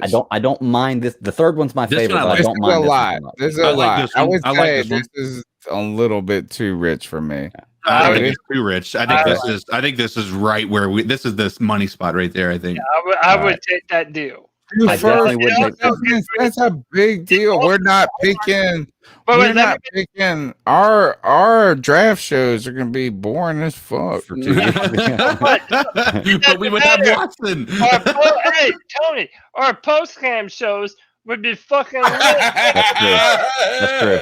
I trade those off. I trade those off. Dude, Tony, for the draft party, we would literally just play Deshaun Watson highlights for the entire time. Oh yeah, and then we're like, don't get up. And we're like, we'll see y'all tomorrow, bitches. One more thing about that last trade. If we took that also takes 3 problematic contracts off of our cap right now. Not as good as the 3rd one though. That's my 2nd favorite. K1 Short, Shaq Thompson, and Teddy Bridgewater is all a bunch of money that we're burning. We're putting gasoline on that money. Yeah. Smash the thumbs up button, folks. Subscribe to the channel, and what's the next fucking deal? Cody's gonna like this one more. Yeah, if you want to get rid of get some cap space, you'll like this one more. So we get Deshaun Watson, 21, 22 first round picks, 2021 second, 2022 third, CMC and Gross Matos. Oh, I'm down for this. Yes, I like this one better.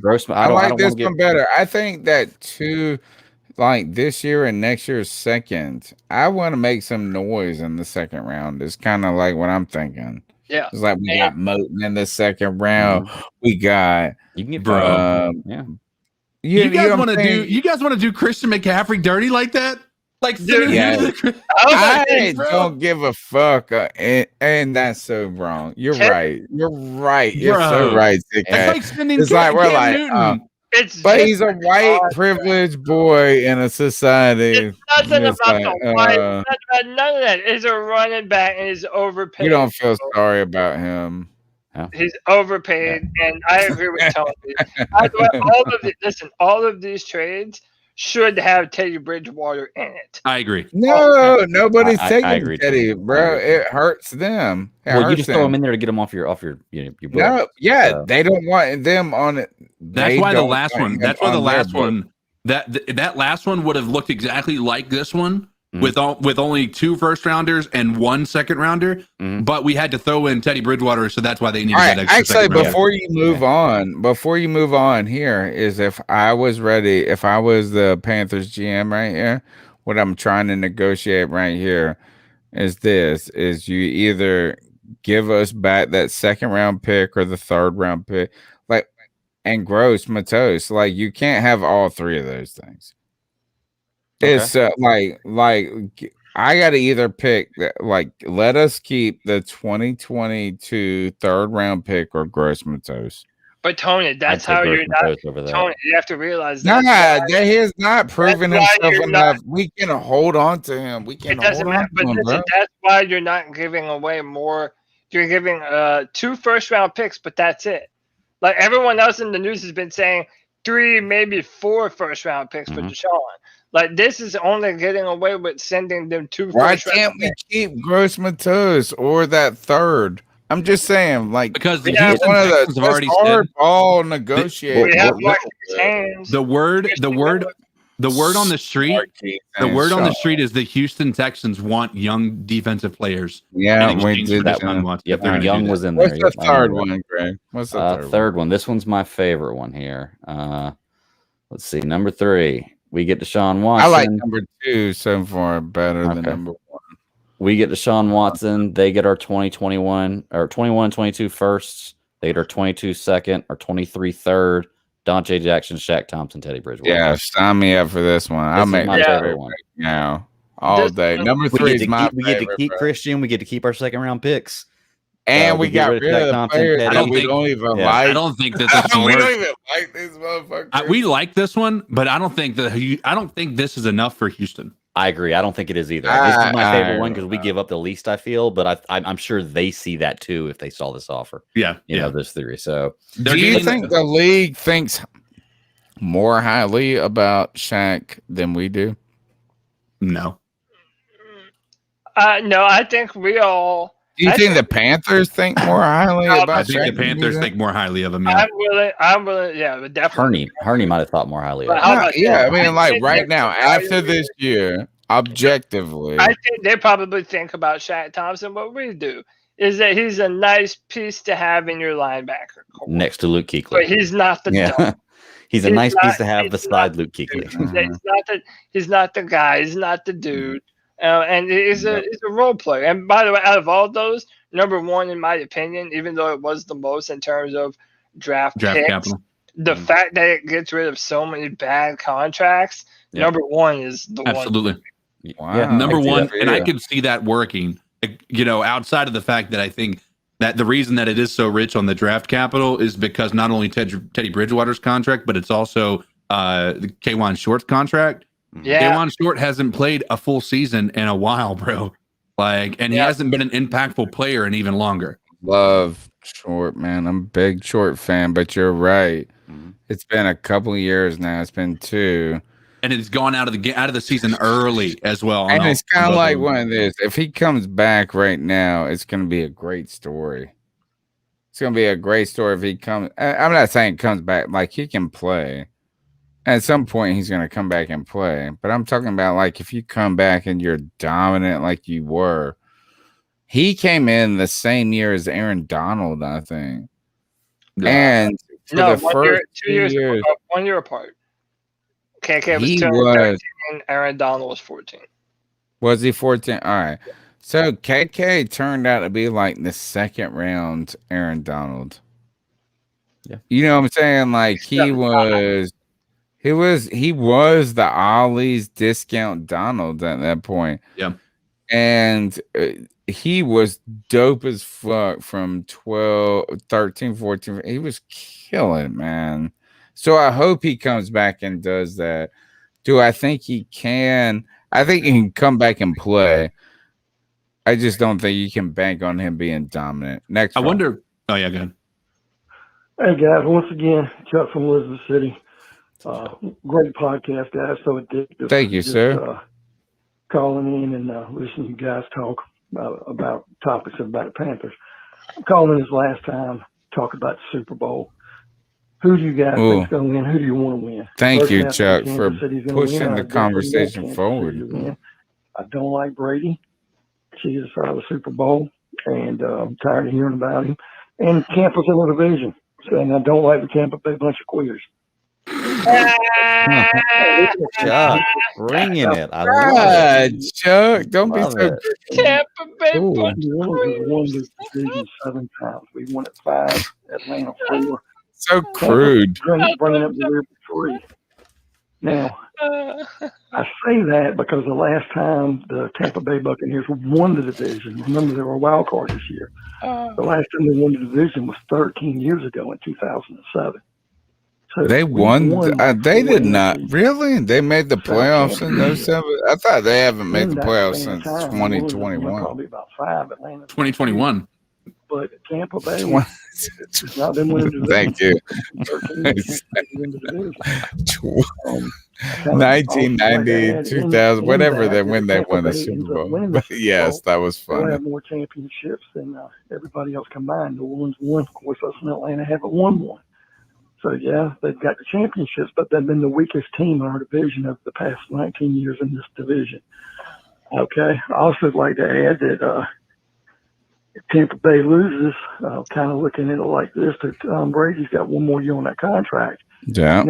He's coming back, bro. Tom Brady is playing next year, bro. And he missed the winter ring. Tom Brady win or lose going for him next year, and he's coming back at least 1 year because he's beat every team in the league, but New England.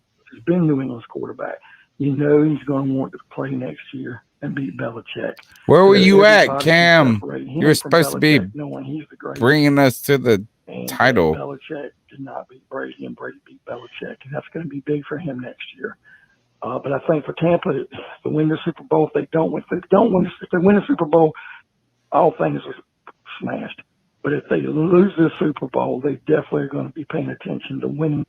All right, thanks, Chuck. Let me ask you this, Cody, about the Super Bowl. Mm-hmm. I actually don't give a. I have zero negative feelings towards Tampa Bay fans. Me neither. And actually, I feel guilty about that because we got this podcast. We're gonna come up here. We're gonna talk shit, this and that about everybody. I hate the Falcons. I hate the Saints. I hate the Falcons the most. I hate the Saints just a little bit less. But I don't even think about the Bucs. Yeah, anything, it's weird because you are happy for him. Because I was thinking, I'm not happy for him, but I'm not mad at him. I mean, I'm a little bit happy. So the reason why we don't hate him is because when they beat us, it doesn't burn because they're not dominant in this division. They went to the Super Bowl forever ago with John Gruden. And they had Warren Sapp and fucking John Lynch. 20 years ago. It was and all these monsters.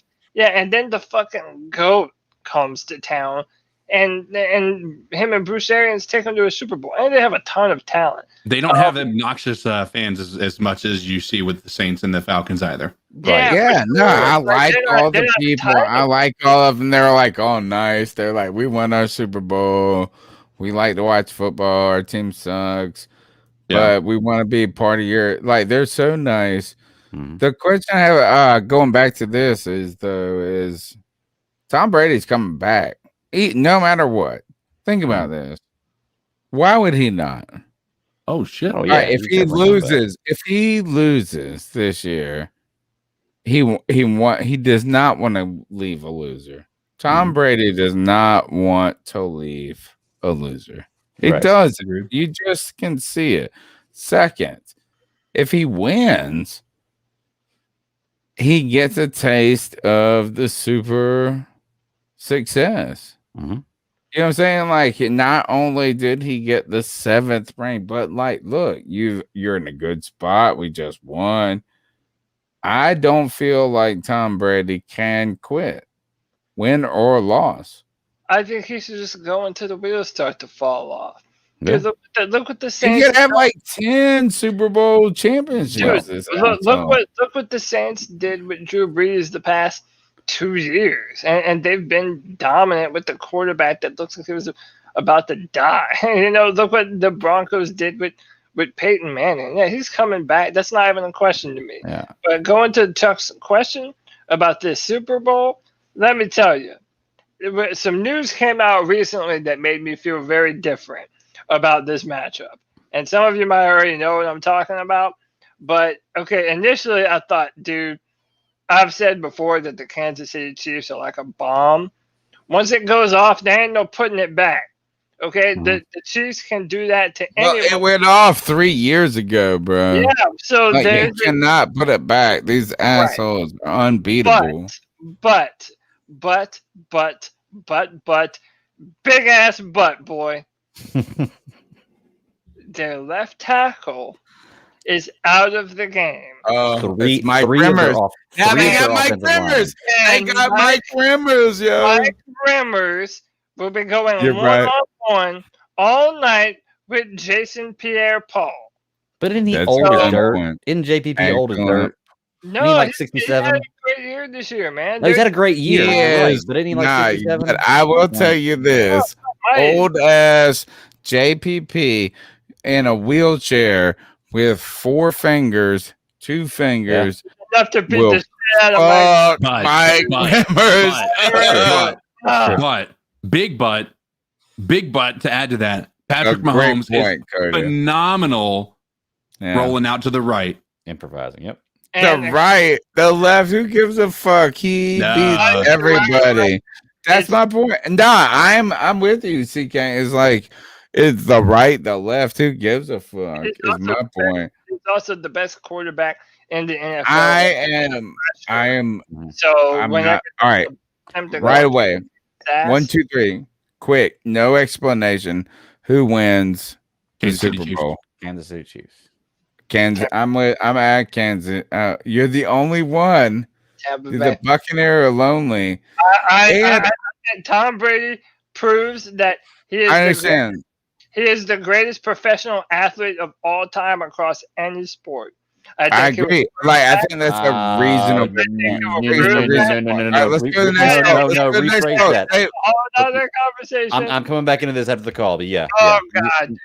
Load your discussions up. We got to power through these calls. What's good, fellas? It's Jason from Colorado. What's up, Jason? I wanted to talk a little bit about the Deshaun Watson trade proposition. After seeing the price that Matt Stafford went for, I think it was 2 first rounds and a second round, if I'm not mistaken. I saw somewhere, and I know you can't put too much value on tweets coming from journalists that say they have the inside scoop, but allegedly the asking price for Deshaun was going to be something like 2 firsts, 2 seconds, and 2 young defensive starters, which that's a pretty tall price to pay, but one that, I mean, if you're locking down the guy, I think that's every bit worth the investment.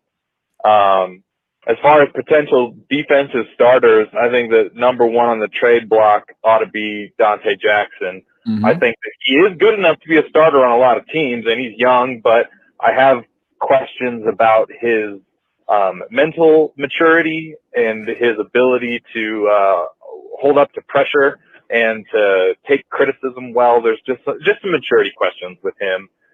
And another potential young defensive starter that I wouldn't mind trading after this week may wind up being YGM. I heard that Gross Matos was implicated in some form of a hazing lawsuit against Penn State. And I did some reading on it.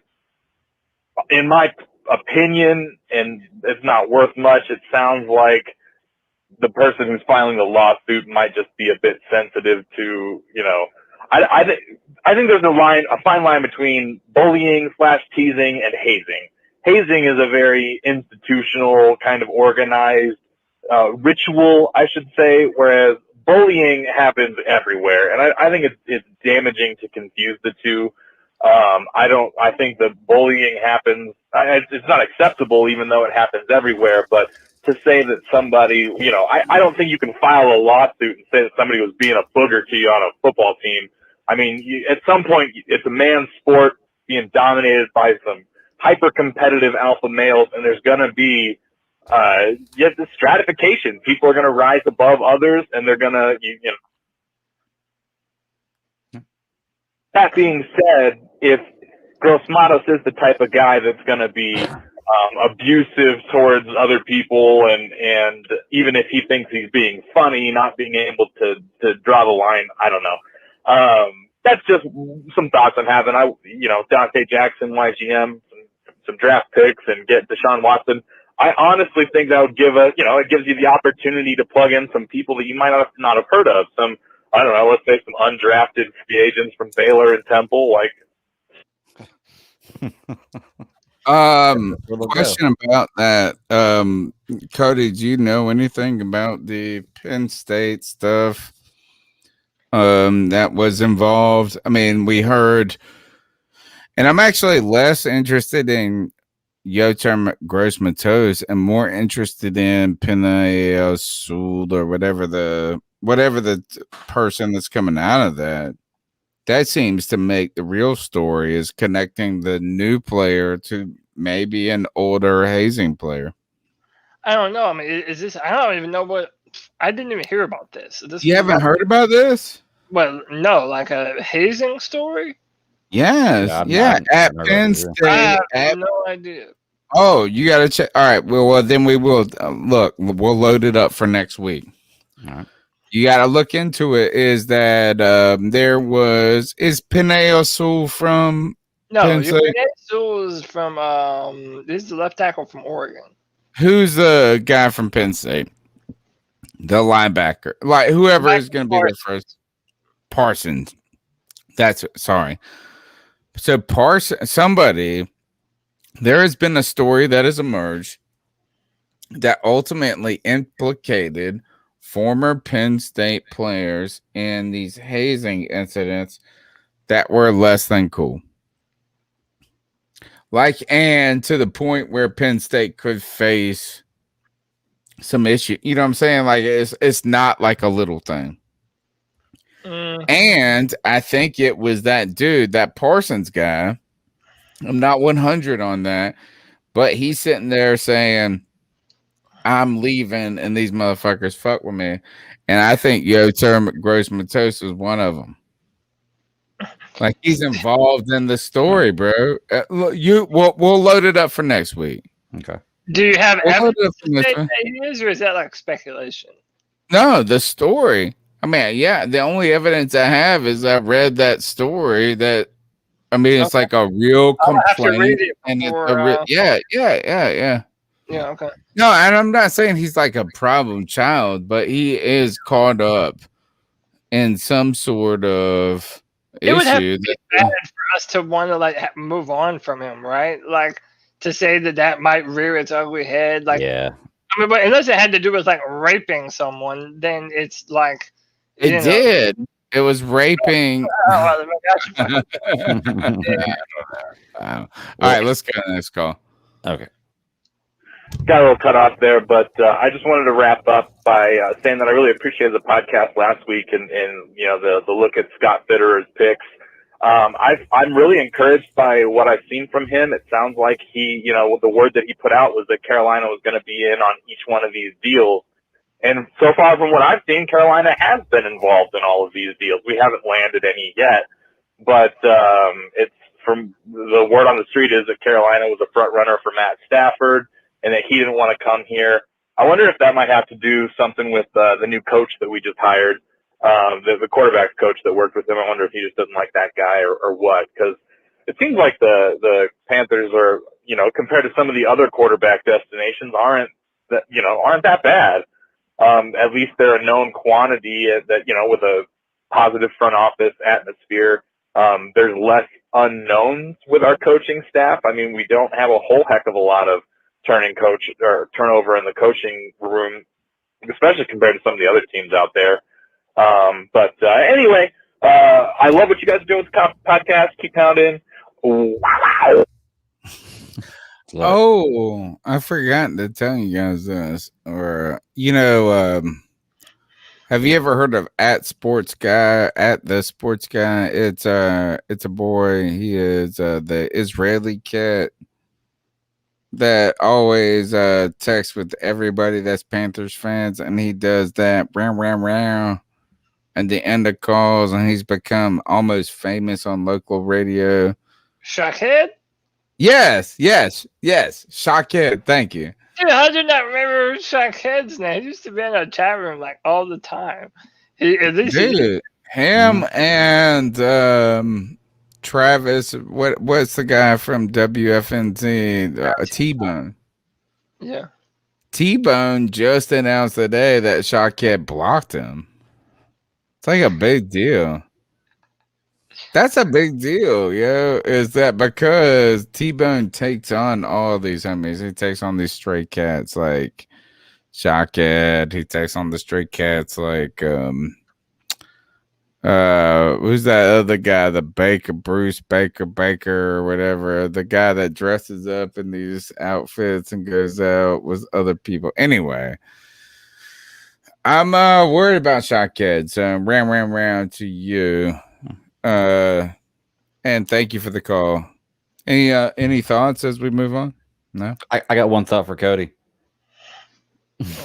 Tom Brady's not the best athlete ever. Don't ever say that again. He's the greatest quarterback to play the game, maybe not the best athlete. Have you ever seen that guy run? I can outrun him. Any basketball players are better athletes. Hey, Craig. Come on. I might be the best quarterback ever. Dude, what I'm saying is there is no more story. You're more athletic than him. There's never been a more accomplished athlete. I'll give you that. Even if half of them were lucky, I'll give you that. Even if half of them were lucky and weren't his fault. The word athlete is misleading. I agree. I would say he's the greatest. He's the most accomplished athlete. Leads us down a different road. He's not a physical freak, but listen, the man is an athlete. He's the greatest quarterback. He is an athlete. Yes, greatest NFL. He's the greatest football player, and he's also the greatest sports player. Now he's the greatest quarterback. That's it. But isn't being an athlete? He's not. There's nothing more than that. He is nothing more than the greatest quarterback. He's not athletic. He's not the best sports player. He's not the best teammate. No, and no. He's just the greatest quarterback of the NFL. Like I said, I'm not taking away from that. He is the GOAT. I don't like him. I can't argue that. He is not athletic. Half of his Super Bowls were not won by him. They were won by luck and a combination of a great defense and special teams. Don't stop. We'll go back and look at this. He's played with some amazing superstars in his life. And he's playing on one of the best offenses in the NFL right now, talent-wise. So every quarterback that's ever won a Super Bowl. You can do that. That's not true. Every quarterback that's ever won a Super Bowl does not have the offensive guys. He's the greatest NFL quarterback. That's why I'm trying to tell you. Yeah. He is, and I understand people are going to be like, "Oh, 3 Super Bowls, Peyton Manning is a tactician." Oh, damn right, this and that. No, Tom Brady put the. I agree. He put it together. He got the results. By the way, Joey the Black Panther is mad that people are stealing his roar. He might file a lawsuit. Do it, man. Do it. Sean Kent's ready to call you. Next call. Got a little cut off there, but I just wanted to wrap up by saying that I really appreciated the podcast last week and the look at Scott Fitterer's picks. I'm really encouraged by what I've seen from him. It sounds like the word that he put out was that Carolina was going to be in on each one of these deals. Tony, we're making Cody our Carolina GM, has bro. been involved in all of these deals. We haven't Cody is our GM. But it's from the word on the street is that Carolina was a front runner for Matt Stafford, and that he didn't want to come here. I wonder if that might have to do something with the new coach that we just hired, the quarterback coach that worked with him. I wonder if he just doesn't like that guy or what, because it seems like the Panthers are, compared to some of the other quarterback destinations, aren't that bad. At least they're a known quantity that, with a positive front office atmosphere. There's less unknowns with our coaching staff. I mean, we don't have a whole heck of a lot of turnover in the coaching room, especially compared to some of the other teams out there. Anyway, I love what you guys are doing with the podcast. Keep pounding. Oh, Shockhead getting blocked. Joey the Blind Panther, you better call in and reclaim your wow. Oh, yeah. Come on, Joey. Joey, here's the next call, and let's see if you can do it. Going on C3 Nation. No. Boy, JM. I want to thank the Rams for taking Matthew Stafford. This is a good call right away. Yes, because it would not help. It was not a good fit. Seriously, man, Carolina did not need Matthew Stafford. And that's right. Exactly right. I understand trying to play hardball, trying to go after players, trying to play, you try to play with the big boys. Good call. But that was for Carolina, that was the wrong big boy move that they tried to do. We faked big boy. Don't worry. It was Matthew a fake Stafford, big boy. I'm not one of those dudes that believe in that Matthew Stafford is the top 10 quarterback. I mean, you give me Dak. Yeah, he is. Yeah, I'll take Dak over Matthew Stafford because, I know everybody going to say, Matthew Stafford. He's a top 10 quarterback on a top. It's more than just an arm that you have to have as a quarterback. You got the top 10 quarterback on the you got to he's top 15. How about that? To a winning situation. And there's been times that I've seen Matthew Stafford. He's better than 10. Guy. He wasn't that guy in Georgia. You want Matt Ryan or Matt Stafford? How about that? He never won That's the the question. In Georgia. Matt Ryan. And Georgia had a stack. Georgia is an elite program in college football, and he never won the SEC. Yeah, but they never have quarterbacks at like Georgia. So I just never believe in Matthew Stafford. I never, in the times when that Dallas game, he been up, they've been up 20 to 7. He had a great defense. He had weapons around against Dallas. And he had the ball at the last drive. And, he didn't take those boys to a winning situation. So I just don't believe in Matthew Stafford as that quarterback. Yeah. And stuff like that. And hopefully, that's why he wasn't a good fit for Carolina. He's a great fit for LA. Right. You're about to see if he's a winning quarterback. Looks bad. He doesn't do it in Los Angeles. Right. It looks bad. Hopefully they get their mind right in selecting a quarterback in the first round. I like Trey Lance. If we get lucky, we get Justin Fields. And just do right by building guys around him, building a line around him and stuff like that. I know some people want to get a line now, but you can. This is why I think we're trading back, bro. Still get a line. And stuff I think we're trading out of A. Now. We don't need to worry about a quarterback. Teddy gonna start anyway. Yeah, Teddy gonna start anyway. But who in the draft? Who in college next year? Who in college that's gonna play next year? That you believe that Carolina? All right, next call. Good call right there. Yeah, this is Jay Anderson back again. But like I said, man, for people that say we can, draft quarterback next year or next 2 years, I'm like, if you were watching college football, like who in the world do you believe that you have he put the that you tough believe that question can come, that we can pick up That's a good and question. be that guy, be that franchise quarterback and stuff like that? I don't see it. Sam Howell is not that guy. I don't believe in that dude. I know some people talking about the kid from Oklahoma.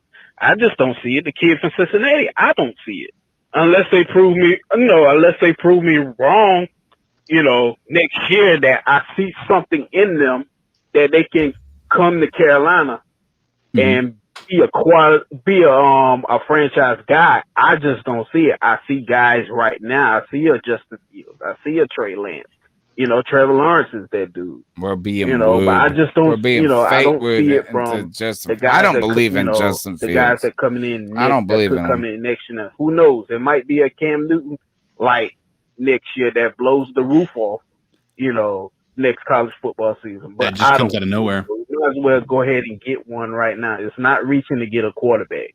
If your GM know how and your scout team know how to scout and your coaches know how to, coach talent, then there's no worry about getting a line, getting a tackle in the first round, second round, doesn't matter.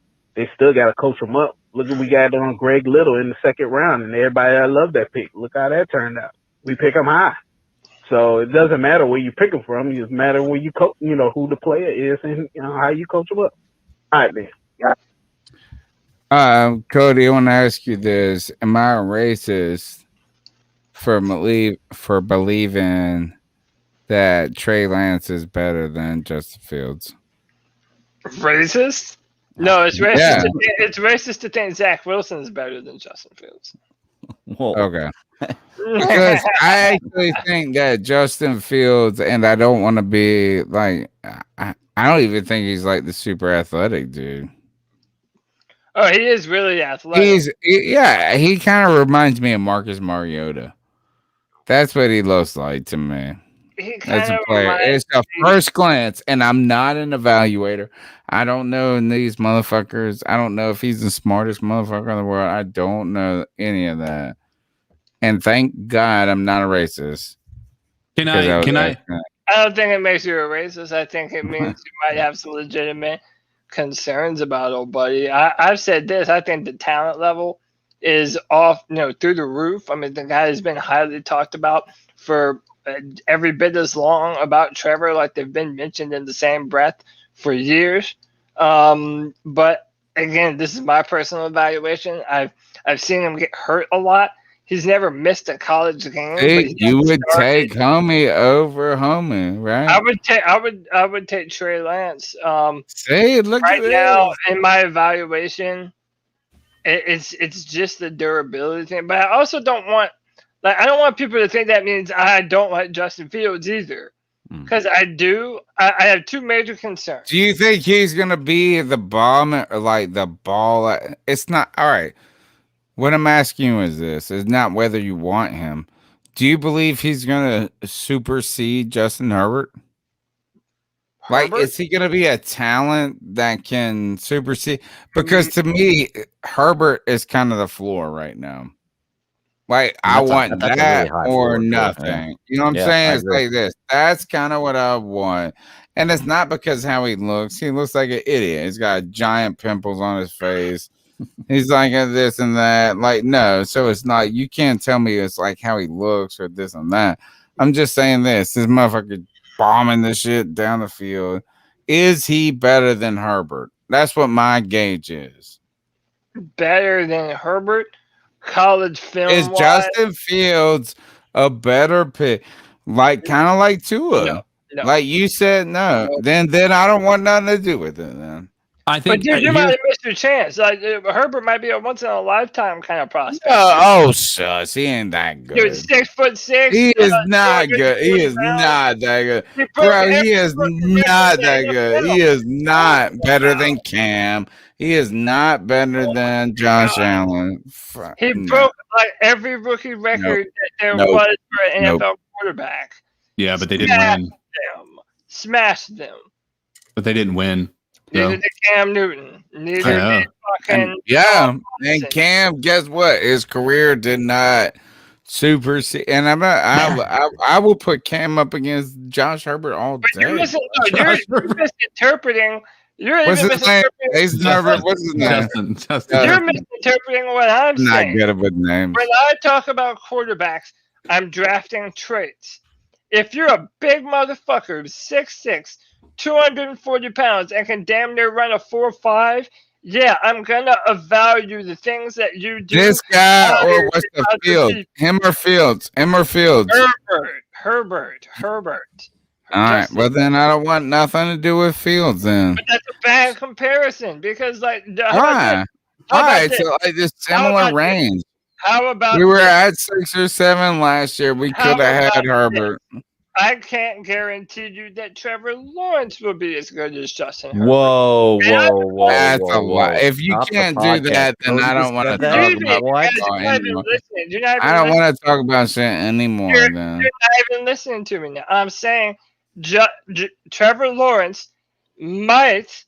I'm not saying he is or isn't. There's a possibility that he isn't as good as Justin Herbert. Justin Herbert's a little bit bigger.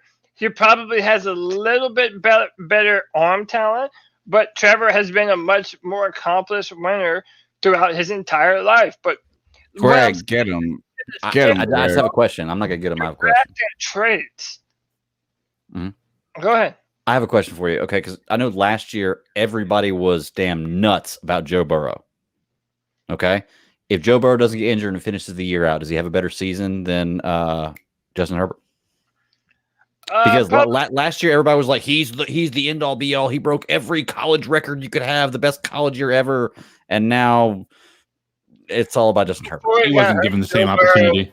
Joe Burrow was very good this year. He just didn't have as many wild throws down the field. Yeah, he didn't have a and he got hurt. Number one, he did not finish the season, so he got hurt as fuck with a bad offensive line, horrible offensive line. There were questions though, if he was the bomb diggity, he's a baller. I almost equate him a little bit to the Browns quarterback. Mayfield. They're not as good. It's about playing.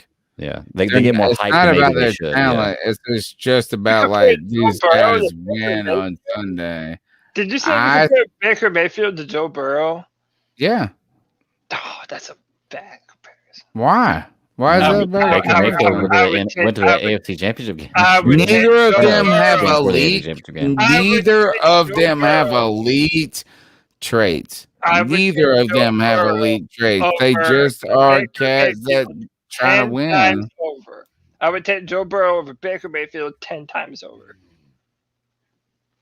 I would too over Baker Mayfield. But they're still not the most athletic joints. That's what I'm saying. Is this? They are neither of them.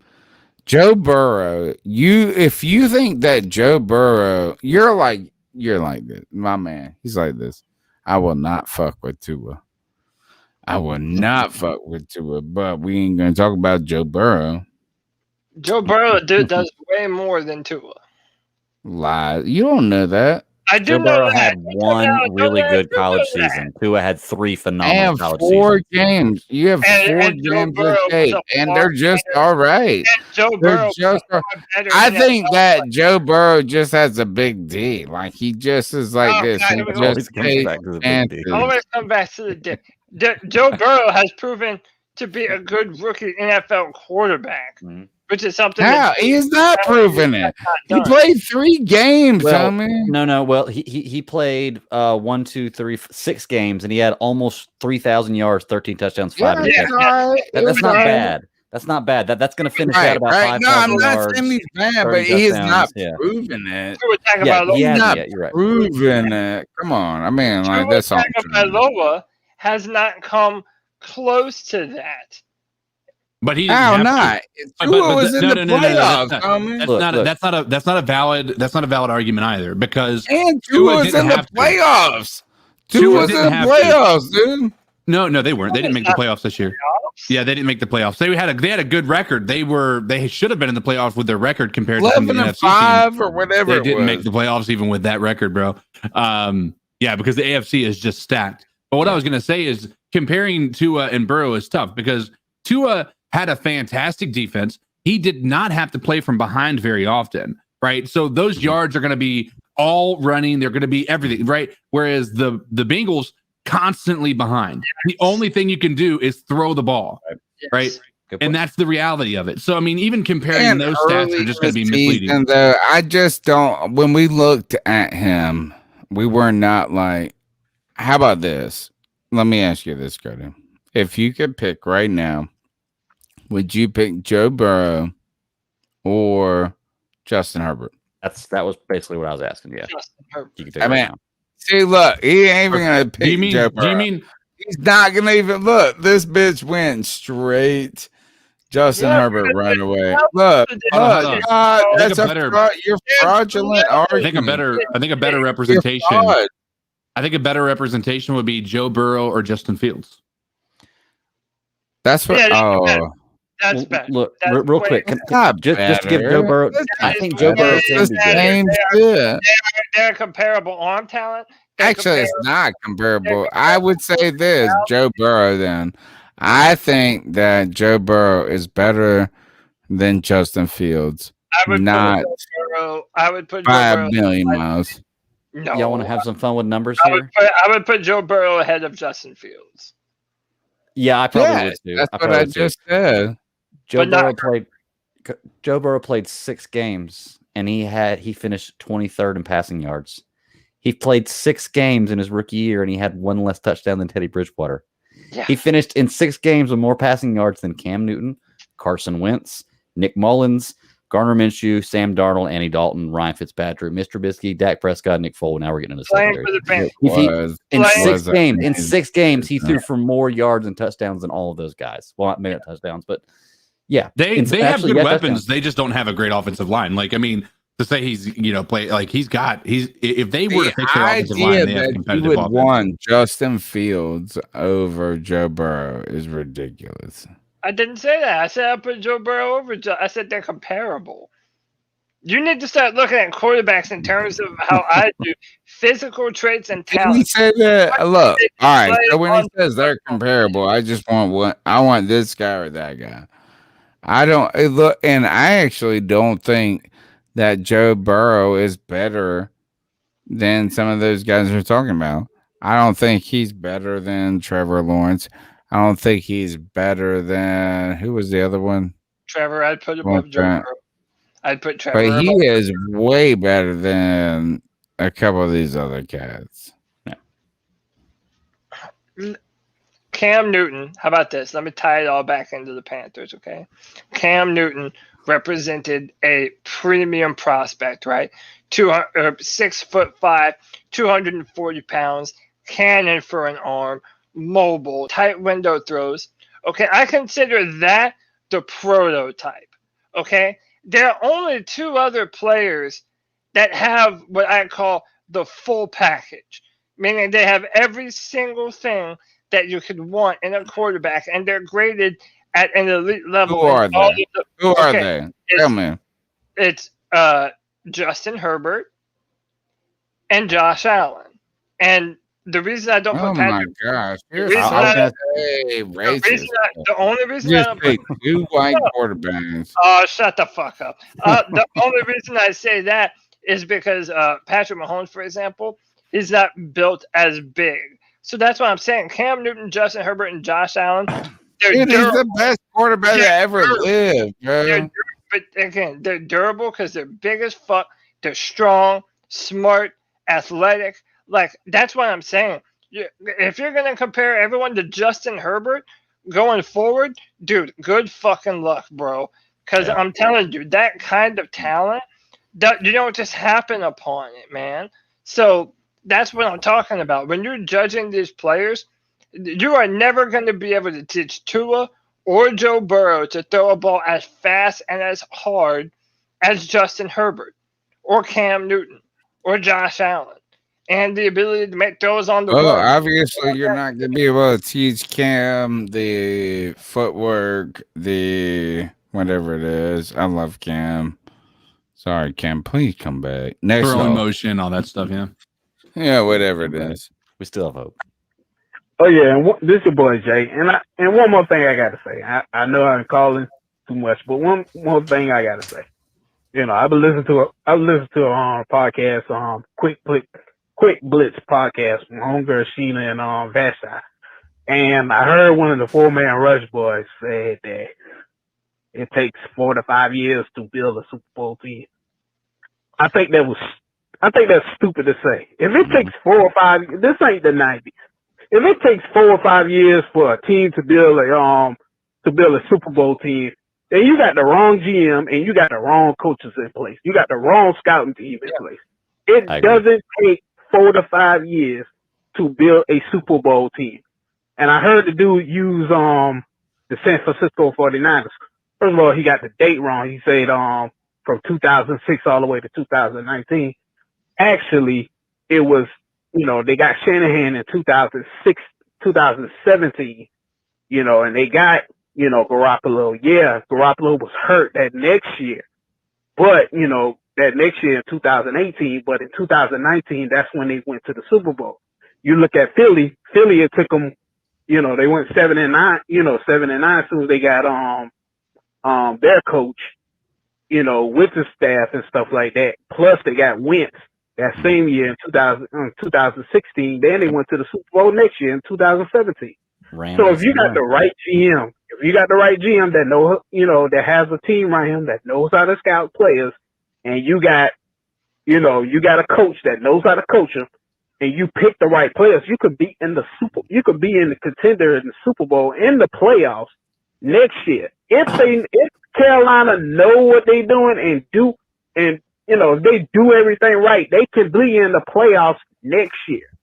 They can be in the playoffs next year. They can be in the Super Bowl next year. It doesn't take 4 to 5 years to get to the Super Bowl. So I don't know what dude was thinking by saying it. This ain't the 90s. This is a new time. The Rams have done it. The Rams have done it. Plenty of teams have done it. Hell, the Carolina Panthers, when we got Cam in 2011, and they got Luke Kuechly that next year, 2013, we was a legit Super Bowl contender team. The only thing bad about it is that next year that we ended up dropping Smitty and, Greg Hardy got into his issues and stuff like that. Cam got hurt a little bit in that year, and we had a fall off year, but we picked it back up in 2015. Yep. So it doesn't take 4 to 5 years. If you got a good GM, if you got a good GM, you got a good coaching staff, you can have a Super Bowl team that quick. He's 100% right. 100% right. I agree. Yeah. Yeah. Look, shout out to the guys at 4-man rush. Right? Like not even 98% right. I'll give him 100. It doesn't take 5 years to completely rebuild a football team. Maybe that's how other teams have done it. But man, if you have smart people in place, it don't take that long, man. There have been too many teams that have turned it around way quicker than that. Look at the Seahawks before they got Russell Wilson. Yeah, the Seahawks. Dude, how about this? Look at what the Tennessee Titans have done in the past. Exactly. They've been losers, bro. Yeah, man. The Tampa Bay Buccaneers. I mean, look what happens to them when Tom Brady comes to town. Like, it doesn't have to take that long. And 100% agreement with that. I also do think that, like, people who say that are often on the team of, well, don't push for the quarterback, don't give up too much, just build the team, stay at your pick, and just go forward with what you have. And, like, that's kind of their way of justifying it. All right, I got one question for you before we go to the next call. And it has to do with what you just said. Is friend of mine is a Jacksonville Jaguar fan. And he is a diehard Jags fan. Like us.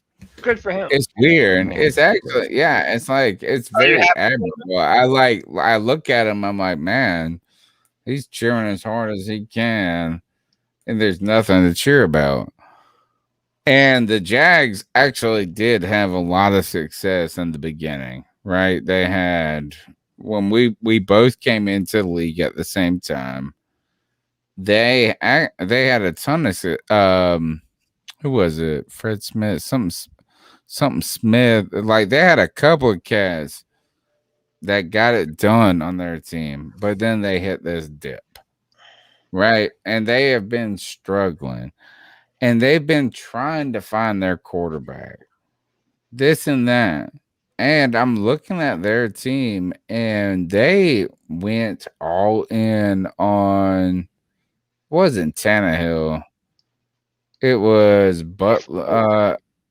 It was Bortles. Yeah, Blake Bortles originally. Yeah, and Bortles, and they ultimately, I think they adopted the Cody strategy, which is we are in a position and we gotta do it. And we're gonna go after this motherfucker, and it did not work. Didn't work for them. So, Cody, how do you respond to that? The Cody way is doing what the Jaguars did this year. Trade away. If you're going to tank, do it right. Oh, so you want us to trade back? All right. Yes. No, they traded away all their fucking good players in hopes to tank and get the number 1 pick in the draft. And guess what? It worked. And now the future for the Jacksonville Jaguars has never been higher than it is right now. They have Urban Meyer and Trevor Lawrence. Urban Meyer has a lot to do with that. He is not taking a And you're not talking about Blake Bortles, though. I don't want to talk about Blake Bortles. He was the number 1 pick in the draft. He wasn't the number 1 pick in the draft. He came out the same year that Cam Newton did. Jaguars have never had the number 1 pick in the draft. No, he didn't Bortles come out? Yeah, he did. He came out in 2011. No, he did not. I'm gonna look it up right now. Yeah, he was definitely not in Cam's draft. He might not have been the number 1, but I'm pretty sure. I think you're thinking about him as he was the 14th, 2014 number 3 pick. That's Trubisky. Yeah, he was the number 3 pick. Bortles was. Who was number 1 that year? What year was it? 2014. 2014 was offensive lineman. It's the draft that everybody fucking. No, 14. 2014 was Jadeveon Clowney. Yeah. Yeah. Then Greg Robinson, Blake Bortles, Sammy Watkins, Khalil Mack. Wow. By the way, if you keep on going, that's a legendary draft. That is a legendary draft. It's not as good as 2011's. 2011's draft was loaded, y'all. My God, it was loaded. Yeah, this was a loaded draft too. Odell Beckham, Eric Ebron, Odell Beckham, Mike Evans, Jake Matthews. Yeah, it's it's loaded. Ryan Shazier. Yeah. All right, you ready for the next call? Let's do it. Oh yeah, and this is your boy Jay, and one more thing I gotta say. Sorry. Hey guys, it's Joey. And Joey. I gotta say, I really don't think it's as much of a long shot to get Deshaun Watson, and here's why. Yes, it is. Because it's like a giant shot. Houston, they don't have a first round pick. And we know Scott Fitter is used to picking near the bottom of the first round, if he even picks in the first round, or him and his team. He never was the one in charge of it. But anyway, giving away a first round pick to him is nothing, and I hope the hell he doesn't become like Bill Belichick, but I think he's a better talent evaluator than Belichick in the draft. Belichick's not a good drafter, but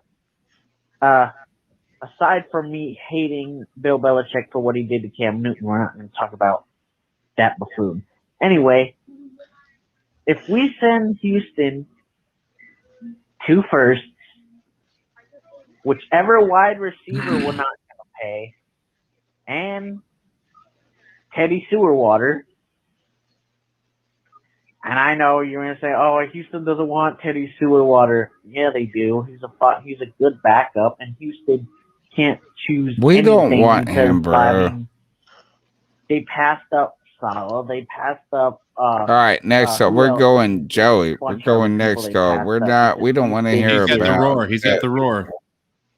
Oh, we gotta what do the roar. Oh, hold on. Yo, what it do? We gotta do the Are you roar. really cutting that man off because he wants to I wanted to call in and just say, what did I do wrong? Hey guys. Why are you cutting off Joey because he wants to show Because off? it's like 3 minutes of us hearing. And a second, third, fourth, fifth, sixth, and seventh in that number of years. I don't care.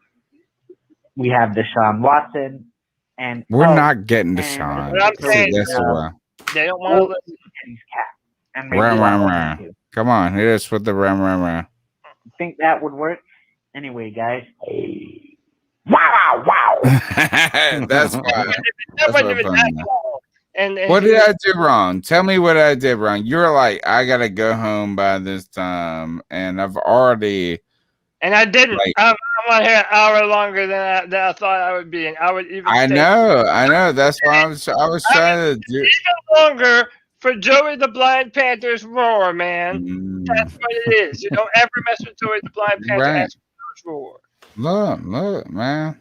He's trying his best, and I'm trying my best too. Let's see what this next call is gonna say. Yo, what it do? I'm just sitting there smoking on some Perpzilla. I wanted to call in and just say, fuck the Saints. Fuck them in the heart. I don't mind it. In the face. He's like, I just want to fuck the Saints. Said fuck him in the heart. Did we hear this one? It's Joey. All right, yeah, we have that one. Yeah, we have that one. All right, here's the last one. I hope it's the last one. Oh, G baby. It's my money. What's good, Panther Nation? I'm about to make a sipping T-shirt a little that bit, says watching "G motherfucking baby" podcast. and And if we truly offered 2 first-round flip-flops. draft picks for a 32-year-old Matthew Stafford, I'm Oh, not it's not that for bad. this fucking team. Yeah, it didn't happen. That makes no Stop, fucking sense G to me. baby, stop. Two first-round draft picks, including our 8th overall pick. It's so. I feel him though. I'm right there where he's at. Yeah. I'm sorry. Matthew Stafford can't throw the ball anywhere on the field, but you want to give away our future for a 32-year-old quarterback when Cameron Darrell Newton is going to be a fucking free I agent love and he's this only at about the age G of baby. 30, 31? G baby is livered. And you don't have to Who give away no rides or picks to that die with motherfucker? Are you Camden? kidding me? Stop it. I genuinely don't think these motherfuckers know what the fuck they are doing, man.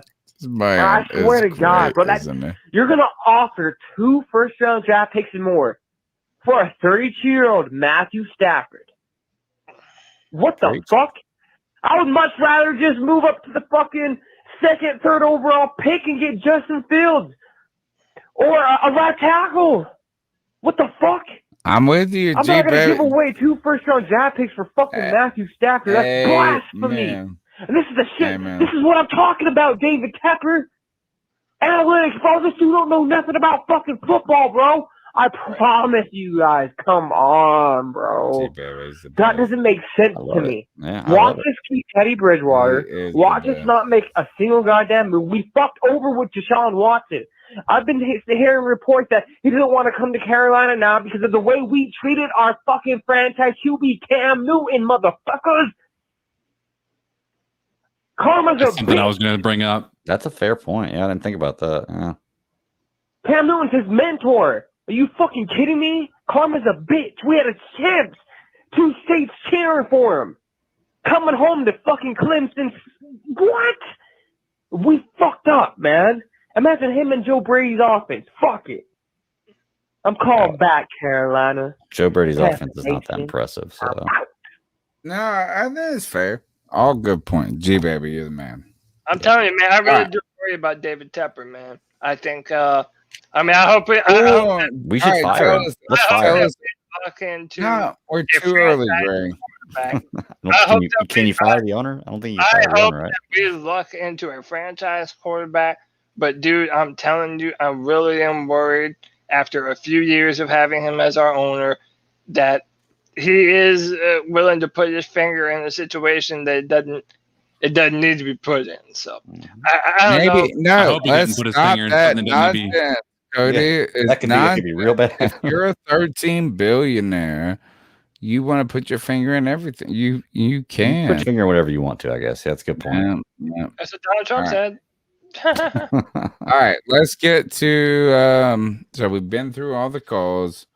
There's no news to talk about other than I guess when you could tell me your Super Bowl picks. I think we all went through it, is that the 3 of us cannot bet against Kansas City, except for Cody, who believes it's I going to be. And I understand. That's cool.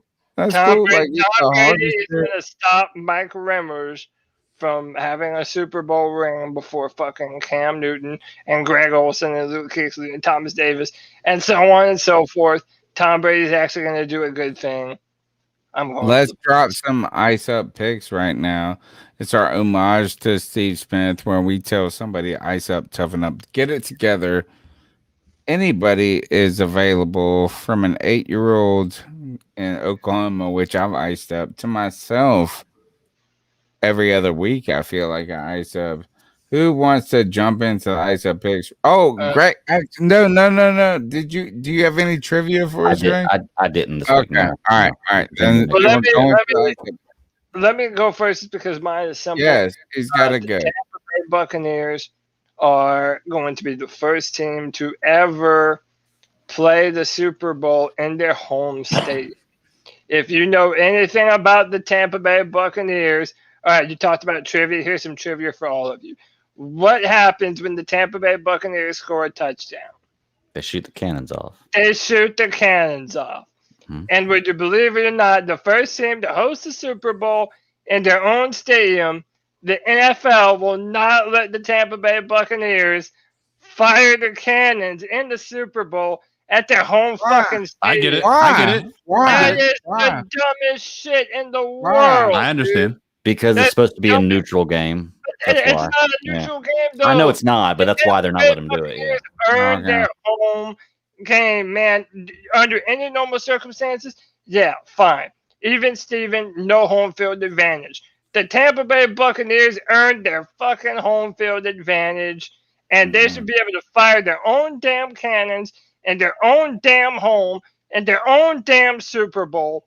Ice up the fucking NFL. I disagree. I can't believe I'm going to bat for a division rival, but fuck it. It's their home. Ice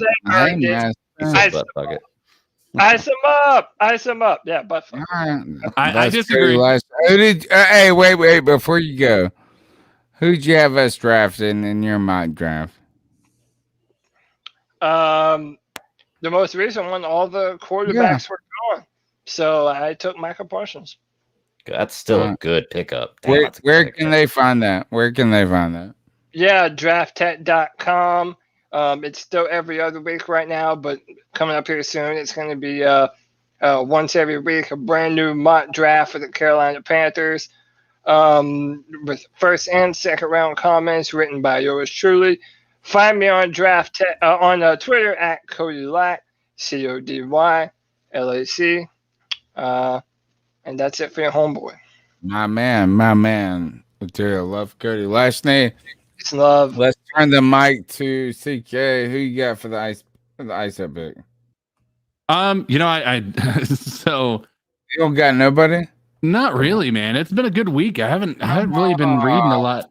I have. I'm gonna ice up fucking Robin Hood. I'm gonna ice up Robin Hood because that's for those who haven't followed the market and all the stuff that's going on with the short selling, with GameStop, with AMC theaters, all this stuff. Basically, the normal regular people that are not billionaires, trillionaires, the top 1% of wealth in the world, found a way to come together as a hive mind and manipulate the markets just like every other fucking hedge fund has ever done since the inception of the stock market. It happens all the time. And if you haven't read up on it, I encourage you go and read up on it, because you're going to see what hedge funds do, where they tried to short sell, they tried to short the market on GameStop, and they lost billions of dollars because they were screwed out of it by a hive mind of people that are on Reddit, on a Reddit thread. So there's a couple of ice ups in this. There's number one, Robinhood, because they stopped the ability to trade GameStop stock because it was too volatile or whatever. And the reality is Robinhood is a free app. You can go in there and trade for free. And the reason that you can do it for free, the way they make their money is they sell all the trends to the hedge funds. So their only customer is the hedge fund managers. It is not the everyday average consumer that you might think is out there trading on their app. That is not who they go after. It is the hedge fund. It is the top of the top, because they pay for information from Robinhood. If you didn't know that, go look that up, because that's how fucking crazy that shit is. We've been doing it because we've been guilted in. We've been thinking, oh, it's free, it's great, we can trade just like everybody else. No, you're being manipulated into being able to give information to other people about trends and markets and things like that. Anyway, that out of the equation. Now, the insurrection was started on Reddit, right? Was planned for a tremendous amount of time, right? After the election had taken place. They shut down the Reddit page that was organizing the stock market stuff after 2 days. They didn't touch the insurrection Reddit page at all. Ice up Reddit, ice up Robinhood, and ice up you hedge fund managers who think that we can't, as regular human beings, figure out how the fuck you've been doing shit, especially with the internet and with everything that we have to be able to become a hive mind and work the way that we have. You guys lost, and you can't fucking accept it. You're acting like petulant children. Ice up all of you. It's a good one. It's a real good one. Oh, you want me to go? Yeah, jump in there. All right, mine's a simple story. It doesn't give a location of these travelers, but these 4 travelers were coming. I guess they took a vacation to China. They were on their way back home, and I guess wherever they're at, they don't have oranges there. So they purchased 66 pounds of oranges. That's what a sad story. That is. Yeah. Well, they purchased 66 pounds of oranges, not realizing that you would have to pay extra to get those on the plane. So rather than paying the extra, they ate 66 pounds of oranges between the 4 of them in 20 minutes to make their plane, which resulted in painful sores in their mouths. I like these people. I would be with these people. I would be like, all right, just wait. Do you know what it cost for the 66 pounds of oranges if they would have got them on the plane? $46. $46, probably less than the oranges cost. Oranges cost themselves. I would have eaten those pictures too. No, between 4 people, if you're flying on a plane, you can't pull up what $12 a piece, $11.50 a piece. A lot. I get you. But for them, ice up. All right, so that's what, actually I like that. That one is super funny and delicious and full of vitamin C. I do love oranges. Yes. Yes. My ice up pick this week goes to I don't know who to direct it to. Is it American Airlines? Is it this website? Is it this whatever? It says this is this is the headline. Woman says she was charged African American fee after North Carolina flight. So, here's again. She wants an apology, and it was in North Carolina. Keatry Bryant says after taking an American Airlines flight out of Charlotte, that she was charged an African American service charge. I know where this is going. I just saying this is that American Airlines AA. Yeah, like it was all over the place. Is that this poor lady got charged a charge? Got charged a charge by American Airlines because she was African American and it said African American in Africa. It was like the weirdest thing. Like she posted her shit. Here, let me read it to you. So it actually said African American charge. It wasn't American Airlines. This is her post. Keatry Bryant, Keatry, K-Y-E. I'm not trying to fucking raise the name up. So Keatry Bryant. Over Thanksgiving, Wes and I traveled to Denver from Charlotte Douglas International Airport, Charlotte. She linked it via American Airlines. Also linked that.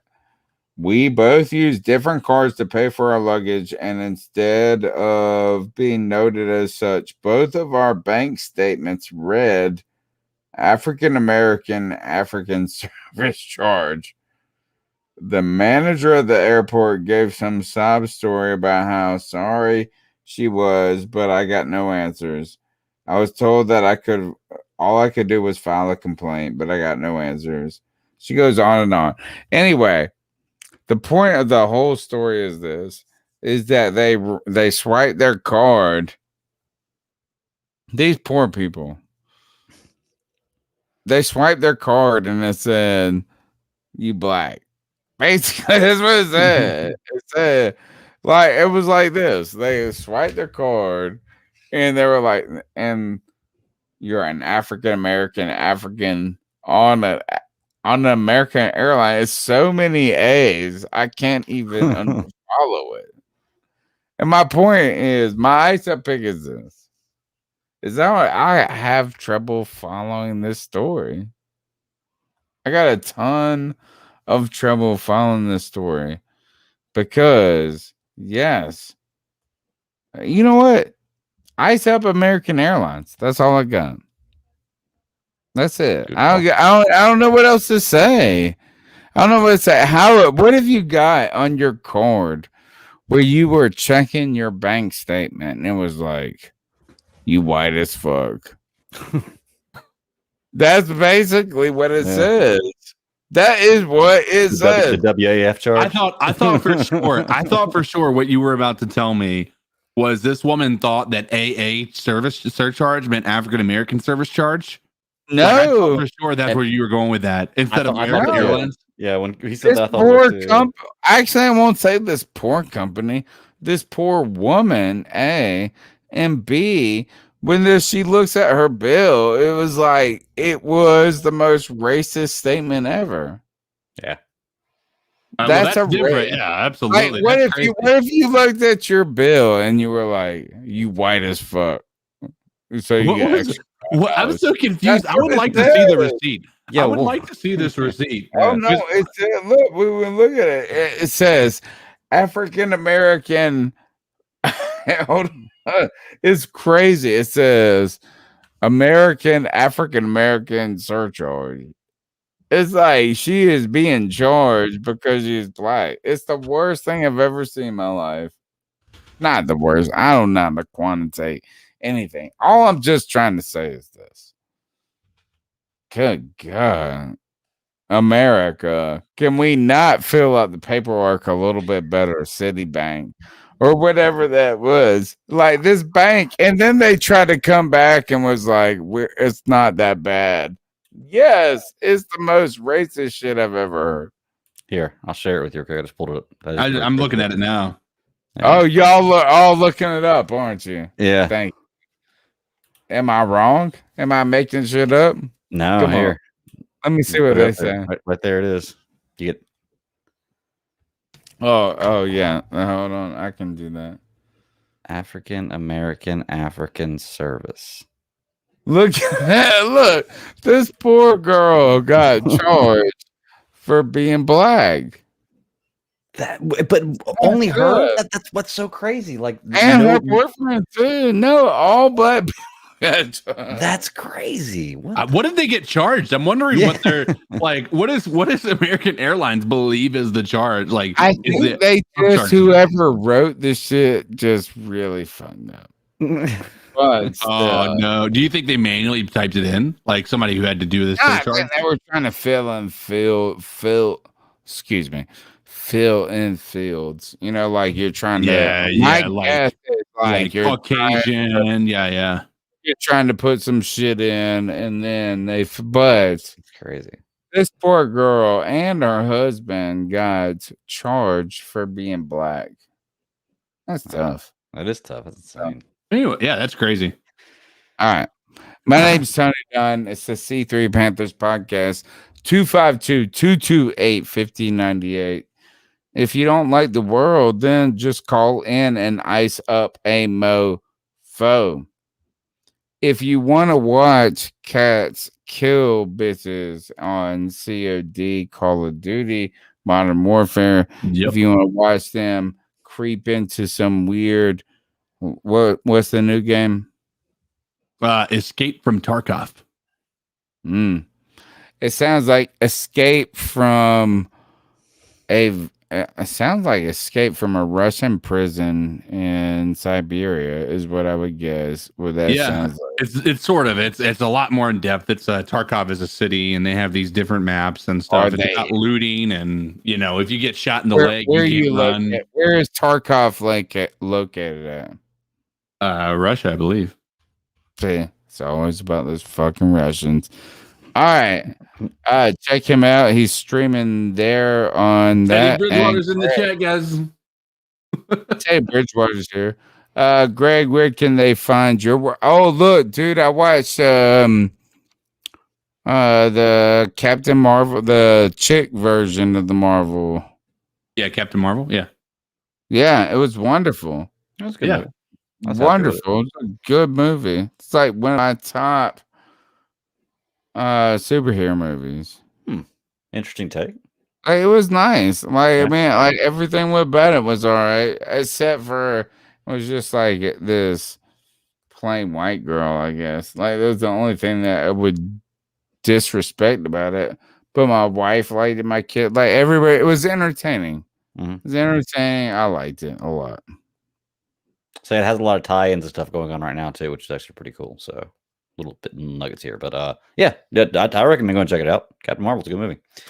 You can find me at the BatDaddy52 on Twitter. It's my personal handle. Check me out. Super Civil Servants podcast, Superhero Discussions, DC Alliance podcast. It's all on the Geek Ultimate Alliance network. We go live a few days a week, and we have shows that drop 7 days a week. So check us out if you want some movie, comic book knowledge, news, anything like that. This week on Super Civil Servants, you want to come check us out? We're talking about WandaVision, Batwoman, and we're going to cover. What do you think about WandaVision? Tell me, what do you think about WandaVision? I like it. I'm enjoying it. Slow burn. Yeah, it's slow burn. Exactly. It's starting to pick up now. If you're caught up to it, it's starting to pick up now. So, but hey, if y'all are interested, check us out. We're covering Mighty Ducks #1 this weekend because if you don't know, Mighty Ducks Game Changers comes out March 28th. So the new Mighty Ducks show. Is it gonna have the original cast? No idea yet. I haven't looked much into it. I just know the date, and we're doing every movie up to it to build it, and we're also covering every monster movie up to Godzilla versus Kong. Yeah, which will all come out soon. So come check us out. All right. Wonderful night, guys. You check out all that information. A, I'm going to bed. B, my name is Tony Dunn. C3 Panthers podcast every Tuesday night live 9 p.m. The number is 252-228-5098. Subscribe. You know what to do, folks. Just be part of the community. And until then, I gotta go to bed. Let's get it. Fuck. Keep at it. I'm tired. Good night. Good night. Good night. I've been watching Transformer movies.